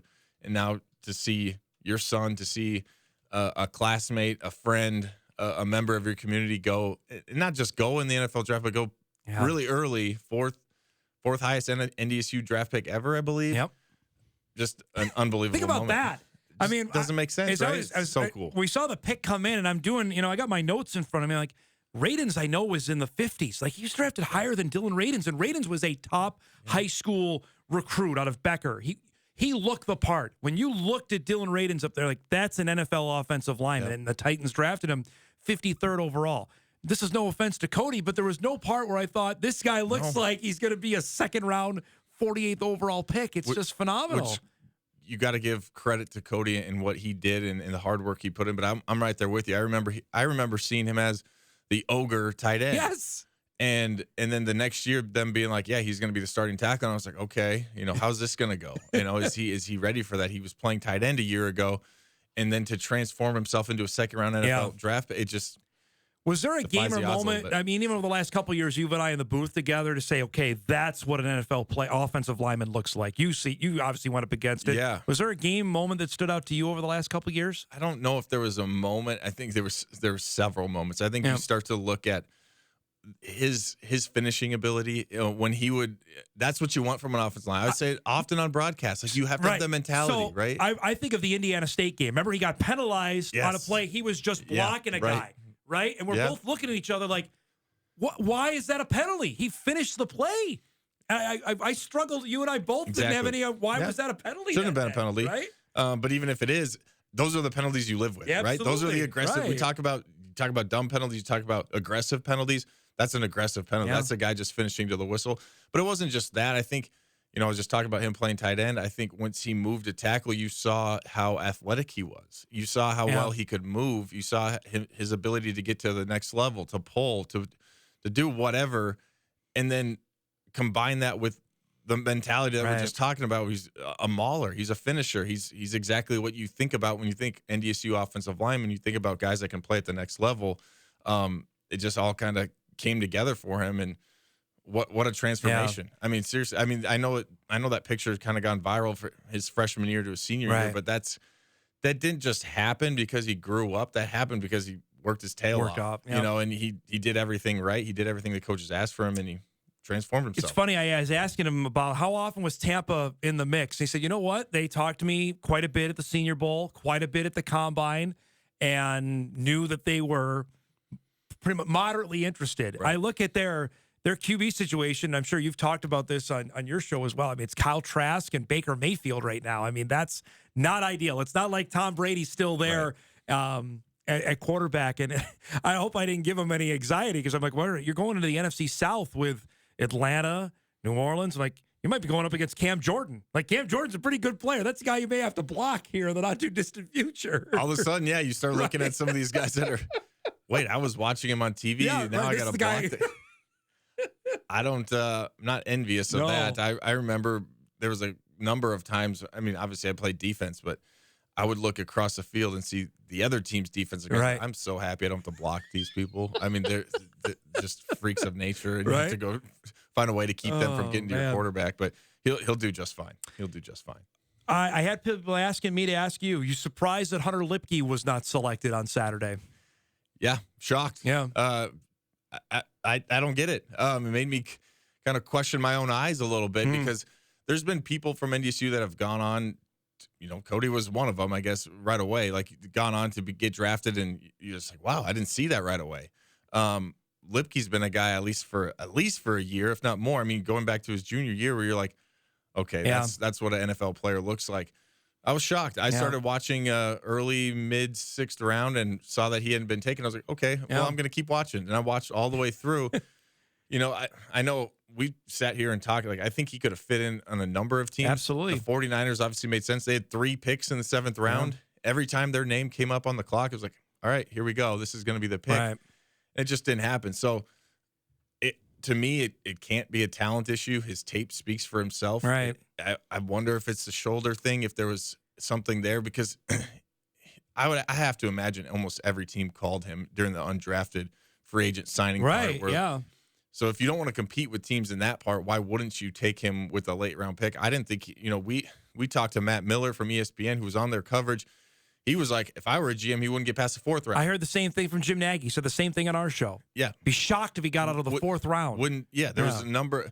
So people that do a lot more homework than me. Right. And they're saying he shouldn't get past the 4th round. Right. And even, I think at worst, people were projecting him in 6. It shocked me. At the end of the day, it doesn't really matter. Now, this is what matters now. Go out, make the team, show your value. But it did surprise me, to say the least. I'll look at two of your former teammates that didn't get drafted, Darius Shepard and Chris Board, that both are still playing professional football. Chris is on his 3rd NFL contract. I'm pretty sure Darius is going to get another really good look after what he did in the XFL this spring. So it's not – for Bison fans, and we'll be guilty of this. I mean, we were talking that Hunter was going to get drafted. It is not the end of the road here. No. Very well, he could make a really good professional career, even if he was undrafted. Same with the other guys, with Jensen, with Wagee, Tal, whoever. They can still find a job there. I'm sure he's disappointed. Yeah. I'm disappointed for him, but at the end of the day, it really doesn't matter. I mean, getting your name called is special. It makes your road a little bit easier. I've talked about this before. There are some politics involved in the NFL in terms of when you're drafted, you're going to get every opportunity to make the team, especially if it's, I would say, 1 through 5, really 1 through 4. First through 4th round picks. First through 4th round picks, first through maybe even 5th. Like, you're going to get every opportunity to make the team. You get later 6, 7 undrafted. There's nothing guaranteed. You got to kind of differentiate yourself a little bit. So it makes the road a little bit more difficult to make the team. But once you prove yourself, I mean, there's so many stories of guys that were undrafted free agents. You think about Adam Thielen, who wasn't even an undrafted. He was a rookie minicamp. Right. So those are a little bit more rare, but guys that are undrafted free agents, he'll have every opportunity to make that team. And the Cowboys, they have a new offensive coordinator this year. Mike McCarthy's calling the plays, but they don't have a ton in the backfield. Tony Pollard's coming off an injury. They drafted Deuce Vaughn, which that was a phenomenal story as well. Yes. They don't have a ton in the backfield there. I think he can find and if not there, it'll be somewhere I mean, else. look at the best game he ever had was in Frisco, where the Cowboys' offices are. If there's anybody that knows anything about Dallas or about them, it's Hunter Lipke with the Dallas Cowboys. It would seem to be 2 and 2 that go together there. I agree, and I don't know if they're a team that necessarily utilizes a fullback a lot, but they're going to change, right? Kellen Moore is not there anymore. Oh, look, last year they were 11 personnel with no fullback. How often you tell me, by the way, on special teams, that's where he can make his impact too. I mean, I know you did that. That's something where he can go. He will do anything. I know that. He could be on all 4. Right. But without saying names, like I've been around fullbacks that are less talented than Hunter Lipke that were drafted. So that's why to me it just doesn't make sense. And again, I'll just point to one of your former teammates. Chris Board was so under the radar, and now he's on his third NFL contract. I mean, he's made a really nice career for himself after being undrafted a few years back. We'll take a break. We come back. Kyle's thoughts now with the portal being closed, the guys that have moved on, their new destinations. We'll talk about that and a look ahead to 2023 when we come back on Hot Mike on WDAY Extra, KSFL, and Inforum.com. Come on, babe, let's go outside and take the boat out for a ride. I'm ready, I don't want to wait. Get on board, got the sunshine and the short line. It's a good life. Get on board, get on board. Get on board. My son had a full-blown asthma attack. It came out of nowhere. The unsettling thing about some symptoms is you don't always know what's causing them. He had a reaction triggered by cockroach allergens. Threats to your health can come from unexpected places. Get the facts. Visit pestroll.org. When it comes to making plans, you are the best. The same way you plan each detail for those moments. Start planning to protect you and your loved ones from a natural disaster. Protecting your family is the best plan you can make. The end of hunger and poverty starts here. Your gift of an animal from Heifer International can help a family with food and income, all while caring for the earth. Heifer International. Learn more at heifer.org. For children fighting critical illness, we can make the stars align. Because when we come together, hope and joy will shine. Help us make every wish come true. I'm Naheem Hines. I support the Muscular Dystrophy Association because they help my mom and kids like Ethan. Thanks to the Muscular Dystrophy Association and people like you, I have more hope than ever before. Join us and learn more at mda.org today. Do you want to meet a family with a transgender kid? Here we are. We love our kids unconditionally, and we will never stop fighting for them. Stand with us. Protect our families.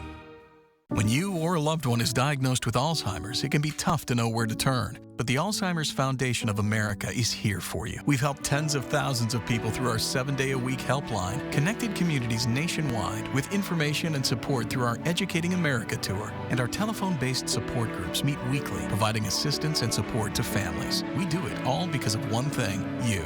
Join us in the fight against Alzheimer's and donate today. alzfdn.org or call 866-232-8484. Here it is. Look how cheap it is. Go for it, Steph. Be careful what you buy online. It's finally here. Counterfeit products are illegal. They are fake and can be damaging to you, your property, and your wallet. Go, go, go, go! It looks real, but I don't have a good feeling about this. Whoa, whoa, whoa! No, get out! Go! Buying fake products can cost you the health of your face, skin, and eyes, or scar you for life. Real products are tested for safety. Buy the brand. Protect yourself. This message is brought to you by the National Crime Prevention Council and the United States Patent and Trademark Office. You're smart. Buy smart. Go for real. Go for real. Go for real. You got lots of money over here. I want to go for it. So do I. Let's do it. You bet your life. Give me the money. More money. $5,000. Boosting the economy. You seriously asking me this question, Jay? Coney Island. What are we doing over here? Every weekday. Yeah, give me that money. Oh, yeah. I'm going to give it to you like an Italian uncle. Here you go. You get yourself a little something there. There you go, right there. Weekdays at 3:30 p.m. Somebody has to stand up for victims. Detective Stabler, my partner, Detective Benson. It took a lot of courage to get up on that stand. He's not gonna ever be able to hurt you again. I promise you, I'll protect you. Weekdays at 12 p.m.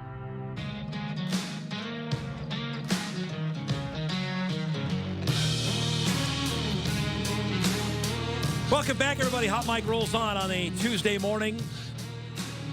UND former baseball coach Jeff Dodson will join us at 10:35 about them getting their first Major League Baseball player 7 years after they cut baseball. It's a crazy story. That's coming up here in just a few minutes. Back here with Kyle Emanuel. Story came out this morning. Kyle, Kobe Johnson is Got a transfer to Colorado State, joined Dom Jones there. I had a graphic made. I'll have you look at it of the guys that we've known since the 2022 roster, the guys that went into the portal that have now found new destinations with Marquis Siegel at Kansas State. Courtney Eubanks is at Coastal Carolina. Phoenix Sproles at James Madison. Dom Ganell at South Florida.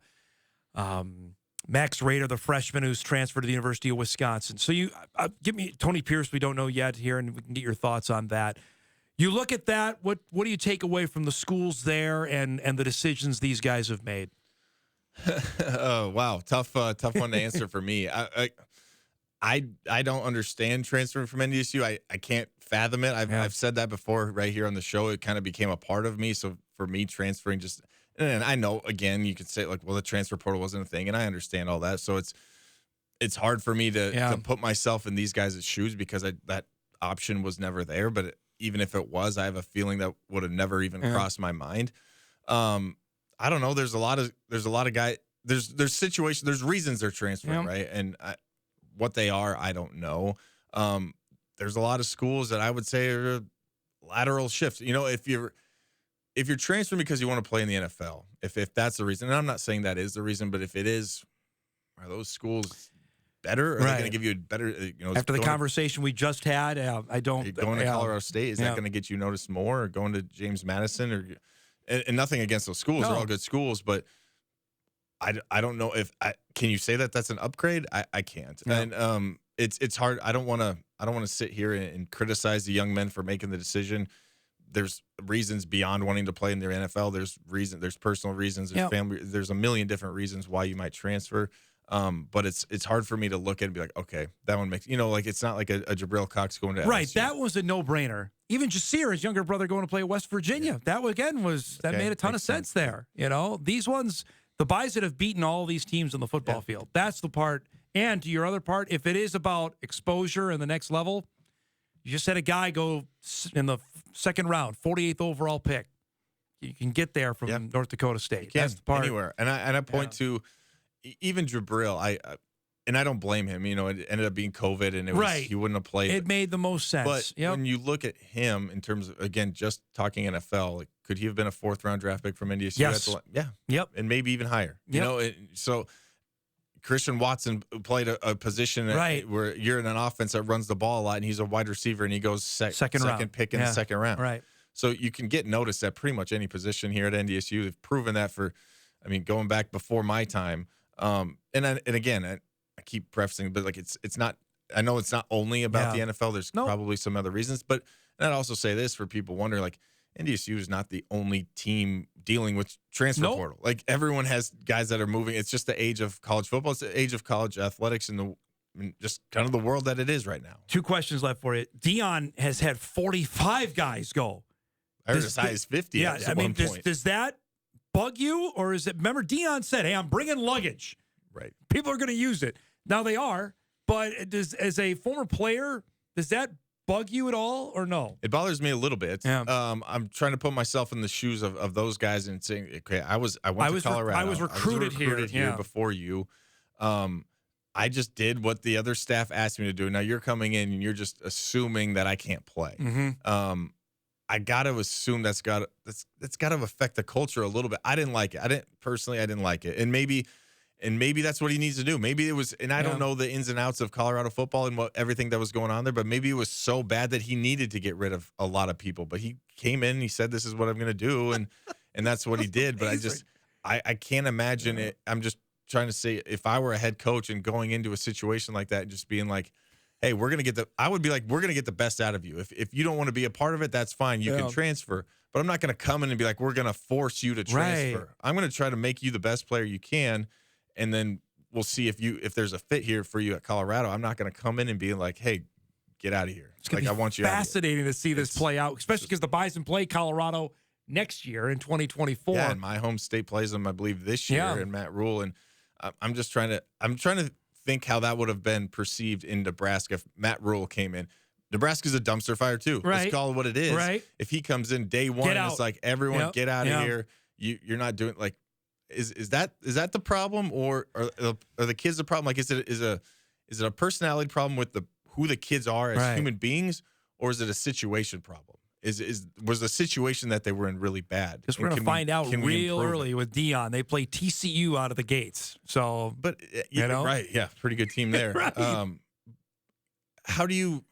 Who's he going to have on his team? Right. I mean, is he going to bring in 40 transfers? Like, how many guys are they going to have on their team? Well, there's plenty of guys from Jackson State went there, but they're at Jackson State maybe for a reason. You know what I mean? Like, I get they went there and he got Travis Hunter, who was the #1 recruit in the country, but I don't know. Like you said, it's going to be the number. I think this might be completely preposterous. I think it's the #1 story in college football this year of how Dion is going to do at Colorado. I really believe that. I agree. I heard a stat, too, that Colorado's like the 6th most betted on team to make the college football playoff. What? No, you probably got crazy good odds. Right. So I guess it makes really sense. Good odds. But yep. I agree. I think it's going to be headline news throughout college football, throughout the entire season, and how they're doing and how his bold strategy play. And it might. I'm not saying it's not going to work, but it's different to say the least. Let's end this here because we'll have you back in August when fall camp gets going, your favorite time of year. As I look at this Bison football schedule, it seems to me, with the way the teams they have at home, I think they could accidentally win 9 football games next season. With all the stuff that you and I have talked about, the players that have left, I still think this team is built at worst to be 8-3. 9-2, 10-1 is definitely a possibility here. You agree with that? Yeah, absolutely. I do. I think not that there's a ton of questions, but there's more question marks this year than I would say the year before. Got some defensive question marks, there's no doubt. For sure, but this team just keeps continually proving it over and over again. You can look at the schedule every year, and you can pretty much chalk up no more than 2 losses. So until something changes there, I don't know why you wouldn't. Now, I believe, is it Northern Iowa on the road, South Dakota State on the road? Those are tough. Both at the end. 2 of the last 3 games, Adam Brookings and in Cedar Falls. Those are tough, but they could realistically be undefeated at that point. I think. I wouldn't overlook the non-conference. Not that it's difficult, but it's a little more difficult. Eastern Washington's down. They are down. People that do not know about Eastern Washington gave up a boatload of points. They're not very good. They did. Maine is in the middle of the CAA. Central Arkansas is not the team that came up here and played Trey Lance a couple years ago. I don't think so. Missouri State, I think, is going to take a step back. I think they're not going to be as good. UND will be tough. That game in Grand Forks always is. Yeah, absolutely. Sign me up. That'll be a good game. Western Illinois, Murray State, no wins. South Dakota, they're going to win that game. Southern Illinois, I think they also are going to take a step back. And that game's in Fargo. I think they're not going to be as good as they were last year. Yeah, and I agree with you. On paper, I do. Yeah. Now, there's one team caution you that it's still the Valley. Yep, absolutely right. Valley, and there's one team, actually, I think that would give them a challenge, but they're not on the schedule. That's Youngstown. Right. Because I think you and I both were on the boat that Youngstown should have been a playoff team last year. They don't play Youngstown in 2023. Doug Phillips done some good things there in Youngstown. They always seem to find talent, and they're not on the schedule. So outside of Northern Iowa, South Dakota State on the road, and obviously they can win both of those games as well. Who knows what Northern Iowa will be like at that point? You just never know. Northern Iowa might start 6-0 and then they lose 4 in a row. You just never know. Northern Iowa thing to do. You just never know with Northern Iowa. And we all know that South Dakota State will always be a battle. And just again, I know I brought this up, and I'm going to mention it plenty as we get ready for the season. The Jacks and the Bison do not play FBS teams this season. They very well could have what we had happen in Frisco last year happen again, where they get put on the opposite side of said bracket. It could very well be 1 versus 2 again when they meet down there in Brookings. At that point in the season, very well could be 1 versus 2. By the way, for Northern Iowa, just for your they open with Iowa State. That's going to be a tough game there. They play Weber State at home. That's going to be tough, too. Weber's normally pretty good. Yeah. They go to Idaho State. They're bad. They go to Brookings this year. It's going to be tough. They host UND. They go to Missouri State the week before they play the Bison. So not an easy schedule. there. Northern Iowa. But who knows? They'll trudge through. They'll be like 6-3 going into their last. They'll be right there on the season, bubble, right? probably right when playoff time comes around. It's always great. I'm so grateful we get to do this each and every Tuesday. Yeah. Have a great summer. I will Enjoy the Shanley golf team for the month of a season that you get. Whole month. And we'll do this again in August, all I'm right? looking forward to it. Can't wait for another year in the booth, man. I'm excited for all those games you just highlighted. But, it's going to be fun. Absolutely. It's going to be a blast. Great to see you, man. Thanks for coming by. Tom. Kyle Emanuel joining us each and every Tuesday. NDSU All-American, drafted on this day 8 years ago, May 2nd, 2015, by I will always refer to them as the San Diego Chargers in the 5th round of the NFL Draft. We'll take a break. Hot Mic continues after this on WDAY Extra, KSFL, and Inforum.com. We'll be right back. These split ends have got to go. Human Lab is back and hairier than ever. This is my dog Holly, who sheds like crazy. So much hair. Which of these products will make the cut? All right, and we're doing it. We're dying to know, how was the split ender for you? Then, I love that you're so encouraging to a woman who talks to her vegetables. orders up on Make Your Own Takeout. It is delicious. Next Rachel. Weekdays at 3 on WDAY WDAZ. Our crews break down every angle of the biggest stories. WDAY News.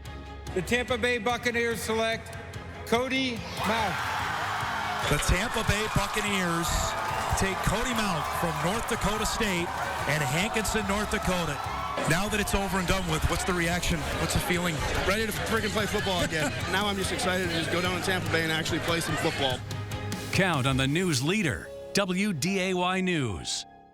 I think what makes Touchmark special is how you feel when you walk into Touchmark at Harwood Groves. We often hear that it's like a North Dakota hug. I think it's the people that make Touchmark special. One of the things that makes Touchmark is the caliber of the team members here. You could ask them for anything, and they'll say, we'll take care of it. Every day that we walk in these doors, we really take time to listen to each other, to listen to our residents, and to be there and to be a friend.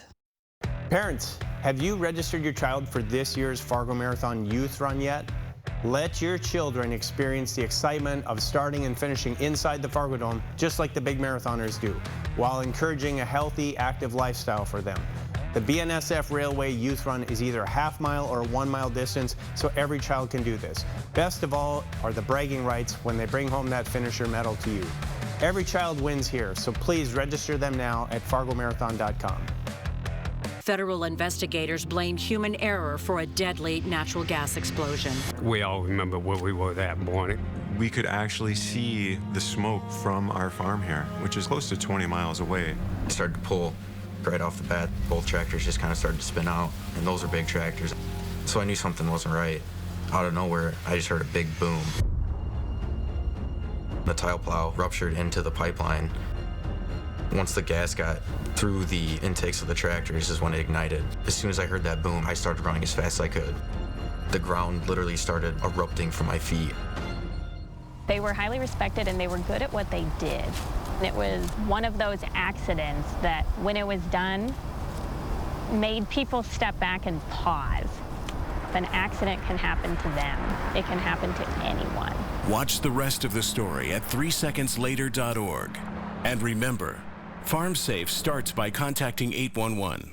Autism is a common but such a heterogeneous, such a complex condition that describes many different individuals with different types of symptoms and different types of challenges. As a physician, I had so many questions, and unfortunately, when patients would come to me, I couldn't really give them a lot of answers. As a geneticist as well, I started to appreciate that, at least for some individuals with autism, there was an underlying genetic basis, and that we could really start to understand in a much more precise way what was going on for them by understanding the genes, how it affects the brain, how it affects behavior, and how it affects other parts of the body as well. When we think about how many people we need to answer the hundreds of questions that we all have about autism, we start to need tens of thousands of individuals that have the same types of symptoms to be able to answer those questions. Join us today. Go to sparkforautism.org.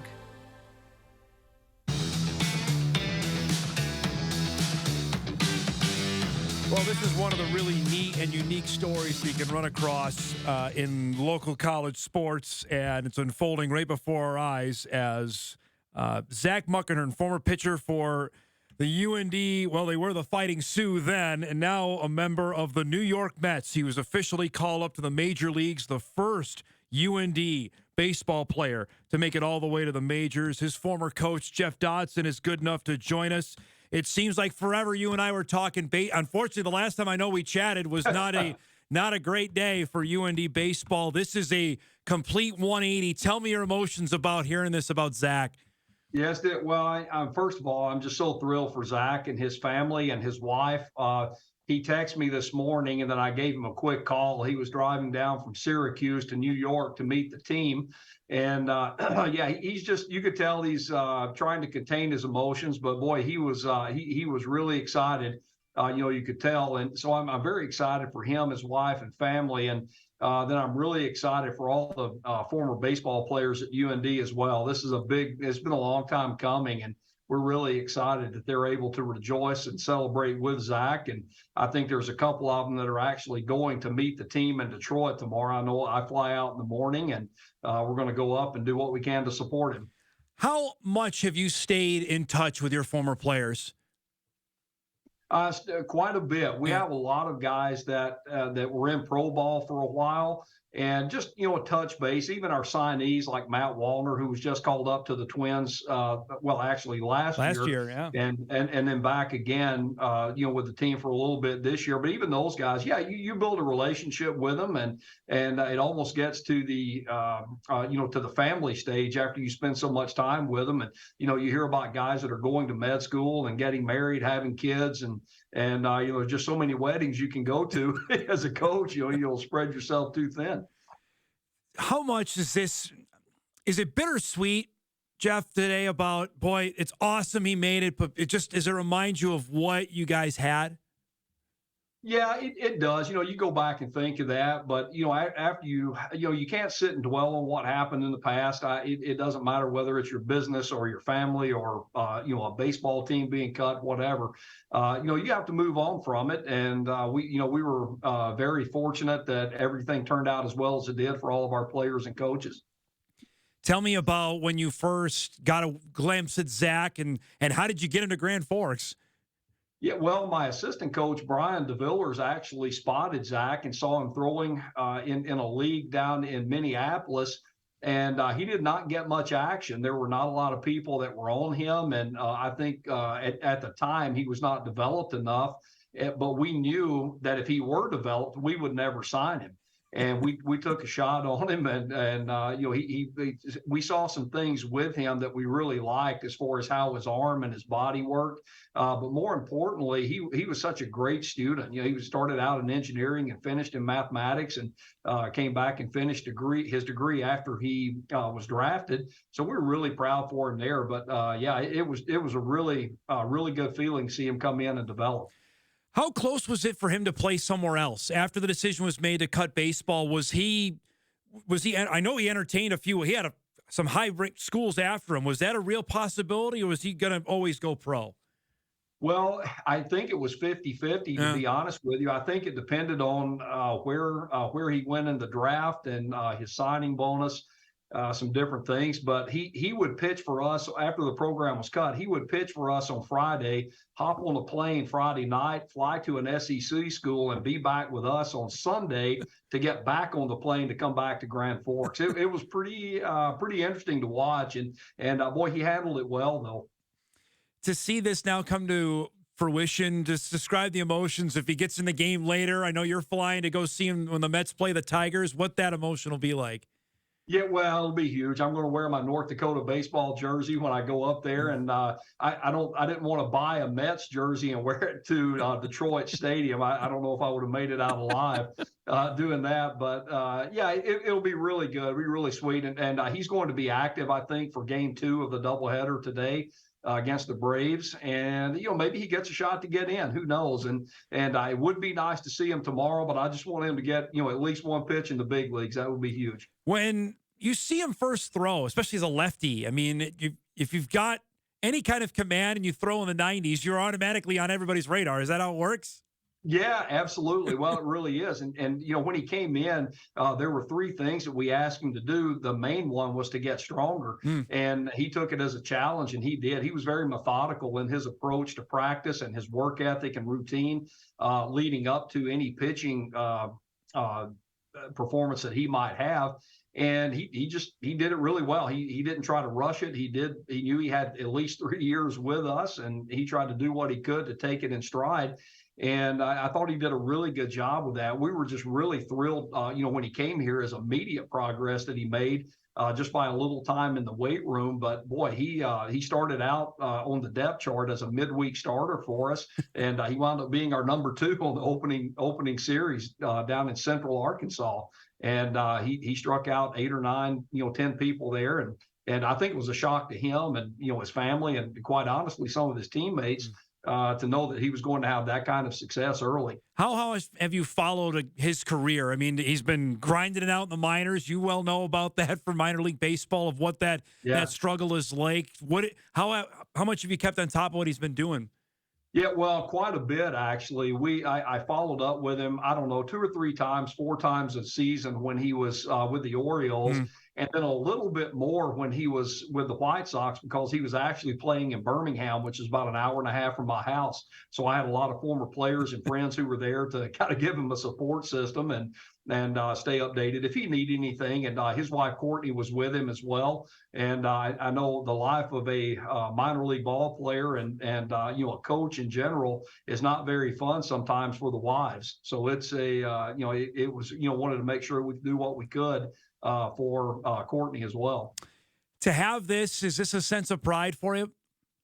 Oh yeah, I definitely think it is. And if you knew the family, Dom, you would understand. It's boy, it's just such a great feeling to see. And those are the reasons why the wins and losses are great when you're a coach and when you're a player. But boy, to see something like this, you can't put words on it.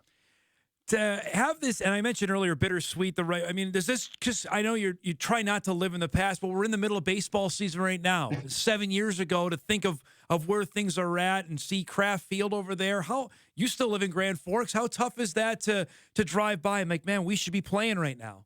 Yeah, well, it's really good. I'm actually helping coach softball at Red River High School now, and so I get to see the field every day at Kraft, and I just. You miss it. I miss it. I think, everybody else did. I have people come up quite a bit saying they miss going to the games and all of that. But now we're trying to get them to come out to the softball games and watch the girls play there. Describe this as how much do you put this? I know it's not to you, but boy, we found him. We developed him. Now he made it to the majors. You get a sense of, what, we were doing some stuff here. People may not have paid attention to UND baseball, but we were doing some things that were pretty good stuff. Yeah, sure it was. And, as we transitioned into Division I, it was tough to get kids, and not only to come here, but to even be interested. And, it was, you had some established programs in the area, South Dakota State, NDSU, and Minnesota. And, then when we went Division I, it just gave kids another option, especially in the region. But boy, out of the region here, you go to California, Arizona, Florida to get players, and they're like, "Where's North Dakota?" I have no idea. So we had to educate some people on that as well. But yeah, it's really good to see that happen. And we had several guys that signed pro contracts, and they went on to do great things. Had a guy from Florida actually that won the college home run derby in 2015, and then Andrew Tomei signed and made it to AAA with the Astros. And from Bemidji, Minnesota, Tyler Follis. We got lucky with him. He was hurt his junior year, and not a lot of people saw him, but we were fortunate, and he came in, developed, and did some great things, and got an opportunity with the Rockies. While you're here, I got to ask, because I remember these days. It seems forever ago, but you guys were members of the WAC, so you were playing in Seattle, Bakersfield, or Utah Valley. I mean, describe. I always talk about crazy college travel. Tell us about that, of a conference road series, or vice versa, having a team come up to Grand Forks and play.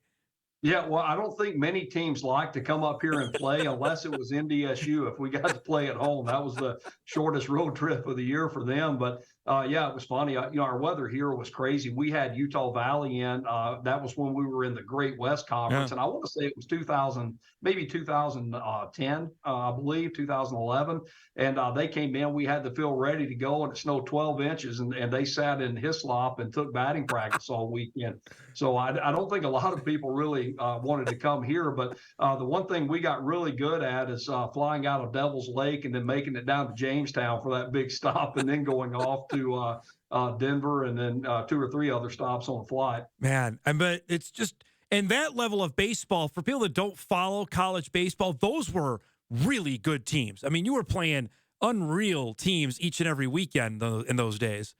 Yeah, and that was one of the I got quite a few knocks from people around town and former players. They couldn't believe that we were playing such a strong preseason schedule. USC, Washington, Alabama. We played a lot of the big schools, but that's what attracted some of those people to this. And that was my recruiting pitch. Hey, you can go to those big schools and throw against UND on Tuesday for a couple of innings, or you can come to UND and throw against those guys on Friday night. It's totally up to you.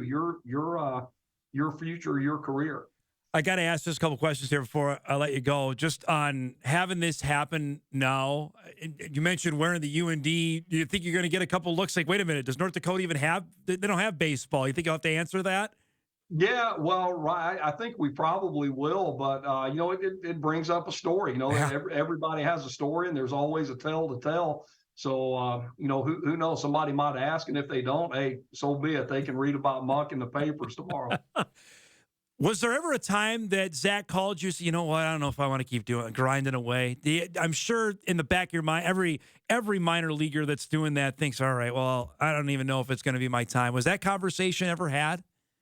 Honestly, not really. I think, probably every minor leaguer at times get frustrated because they don't get the call up that they feel like they're deserving when they have a great year or two. But no, he never let that deter him at all. It was really fun to watch him handle this process. And I think it goes down to the emotional intelligence that kid had, just his maturity and his ability to make great common sense decisions and stick with his routine. When life of a minor leaguer, you could kind of get off on the wrong track at some point in time. This is great to catch up. I'm so pumped to see you again. I love talking baseball with you. Congratulations on this. Enjoy it, and you can actually cheer for them. I can say that as a Mets fan. You can go cheer for the Mets for the next little bit, okay? Yeah, absolutely. You bet. Thanks so much, Tom. I appreciate it. Good to see you, bud. There's Jeff Dodson. Great to catch up with him. Great baseball man, and congrats to him on seeing a UND guy to make the major leagues. Mets and Tigers coming up later today. We'll take our final break. We'll come back. We'll wrap the show on this Tuesday right after this.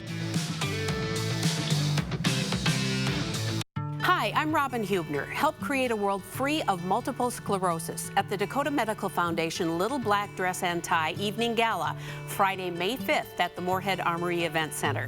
Enjoy a meal, cocktails, live auction, local music, and a speaker affected by MS. Proceeds help drive critical research. Black dress and tie are optional. Reservations are required. Scan this QR code or visit DMF Little Black Dress and Tie for MS.betterworld.org.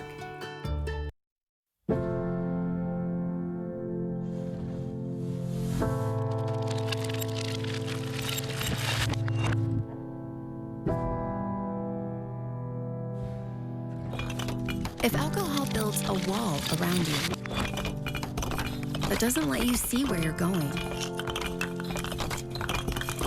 that keeps you feeling isolated and alone, that makes you feel hopeless,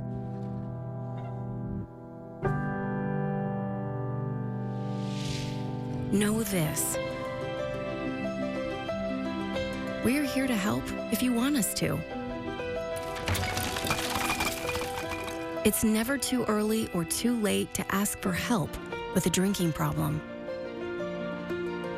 Alcoholics Anonymous. There is a way out. For more information, visit aa.org and download the Meeting Guide app. What is dementia? Is it the same as Alzheimer's? What is vascular dementia, Lewy body, FTD, TBI, and CTE? If someone has memory loss, does that mean they have dementia? Millions of Americans ask these questions every day. I did too, and I learned. My wife Ginny developed dementia. I didn't know what to do or what was coming next. I'm Kevin Jameson, volunteer and president of the Dementia Society of America. I'm excited to offer you a free guide to understanding dementia. It's filled with facts about dementia, care planning, how doctors can help, and ways to keep your brain as healthy as possible. The Dementia Society of America is a national nonprofit, and we're ready to answer your questions. You want to live life to the fullest. I know that. Ginny did too. and I'm confident that we can help. Get your copy of the guide. Go to 1-800-DEMENTIA.org or call 1-800-DEMENTIA. Thank you. 911, what is your emergency? Every day we encounter people who are having the worst day of their entire lives. Does it get any easier? Nope. It takes a certain kind of person to run towards danger rather than run away from it. Why is this job so important to you? Growing up, I never saw any heroes who looked like me. And that's what a hero looks like. Help is on the way. Sundays at 8 p.m.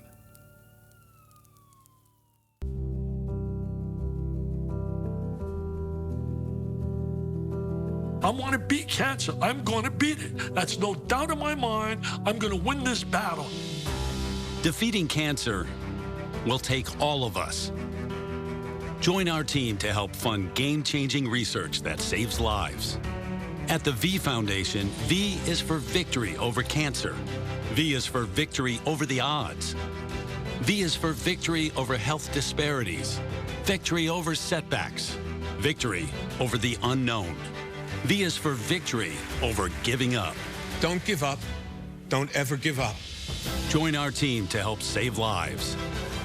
Cancer can take away all my physical abilities. It cannot touch my mind, it cannot touch my heart, and it cannot touch my soul. Join our team in the fight against cancer at V.org.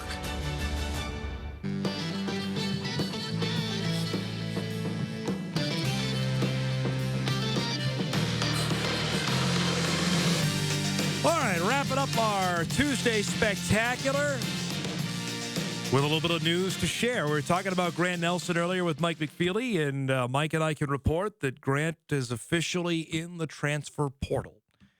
So nothing, again, that is earth-shattering on that, but it is official. He's entered into the portal. So, again, if you consider it a backup option, however you want to phrase it, it's there. I think, again, it's NBA, another higher profile school, Power 5, however you want to designate it, North Dakota State. That's how I think the options are being laid out right now. And I think everything is NBA with a bullet right now. That's where everything is trending to. So we'll have more on that coming up on our news tonight. You can check out the story right now as well at Inforum.com. We do this each and every day. We give our best picks to watch on what's going on tonight. And it's a busy one, of course. We got busy playoffs. We've got the Twins back in action as well as they open up a series with the White Sox, who just ended a 10-game losing skid. So they're red hot. They've won one in a row. Twins opened up a series there against the White Sox. 6 o'clock tonight, Bally Sports North for Game 1. Of course, Dick Bramer will join us tomorrow on the show from Chicago. Game 1 tonight, Lakers and the Warriors, 9 p.m. on TNT. If you don't think people are excited about basketball, ratings just came in for that Game 7 with Golden State and Sacramento. It was the highest-rated broadcast on ABC of a basketball game outside of the NBA Finals. Had over 10 million people watched the Kings and Warriors play on Sunday. There'll be some people watching tonight for the Lakers and the Warriors, 9 o'clock on TNT. And the Panthers will take on the Maple Leafs in Game 1 of their best-of-7 series as the second round begins there, 6 o'clock tonight on ESPN for that matchup in Toronto, which, again, if you want to talk about great atmospheres, and if you've never seen a hockey game there or watched a hockey game there, I encourage you to flip it on tonight, because that is one of the cauldrons of sport for how much they revere the Maple Leafs. That will be crazy tonight in Toronto.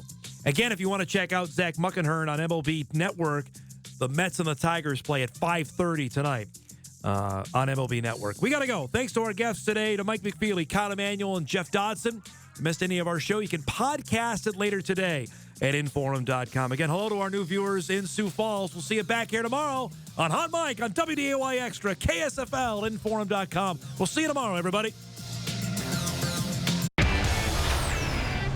Next Live. Are you ready? Born ready. That's right. Guardians of Live. Chris Pratt from Guardians of the Galaxy Volume 3.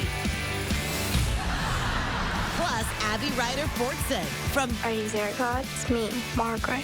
and Emily King performs. And if you watch on DVR, set it to record live with Kelly and Mark. Weekdays at 9 a.m. on WDAY, WDAZ. Saving money.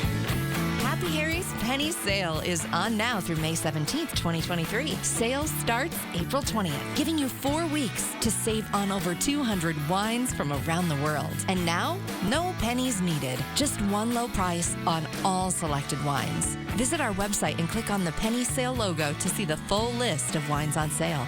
We hope you enjoy this more relaxed format, giving you more time to shop. Please use our products in moderation. Catch Bison Softball on WDAY Extra. Watch NDSU take on the Omaha Mavericks in a doubleheader starting Friday at noon. Bison Softball only on WDAY Extra.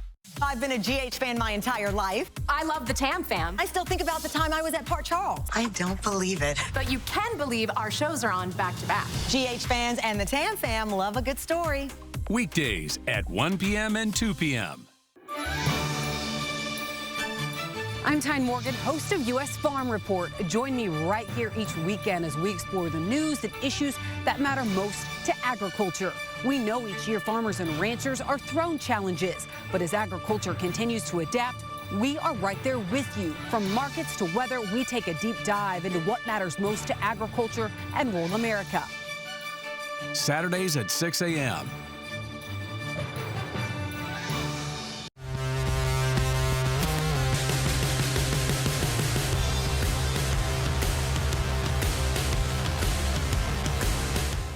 News.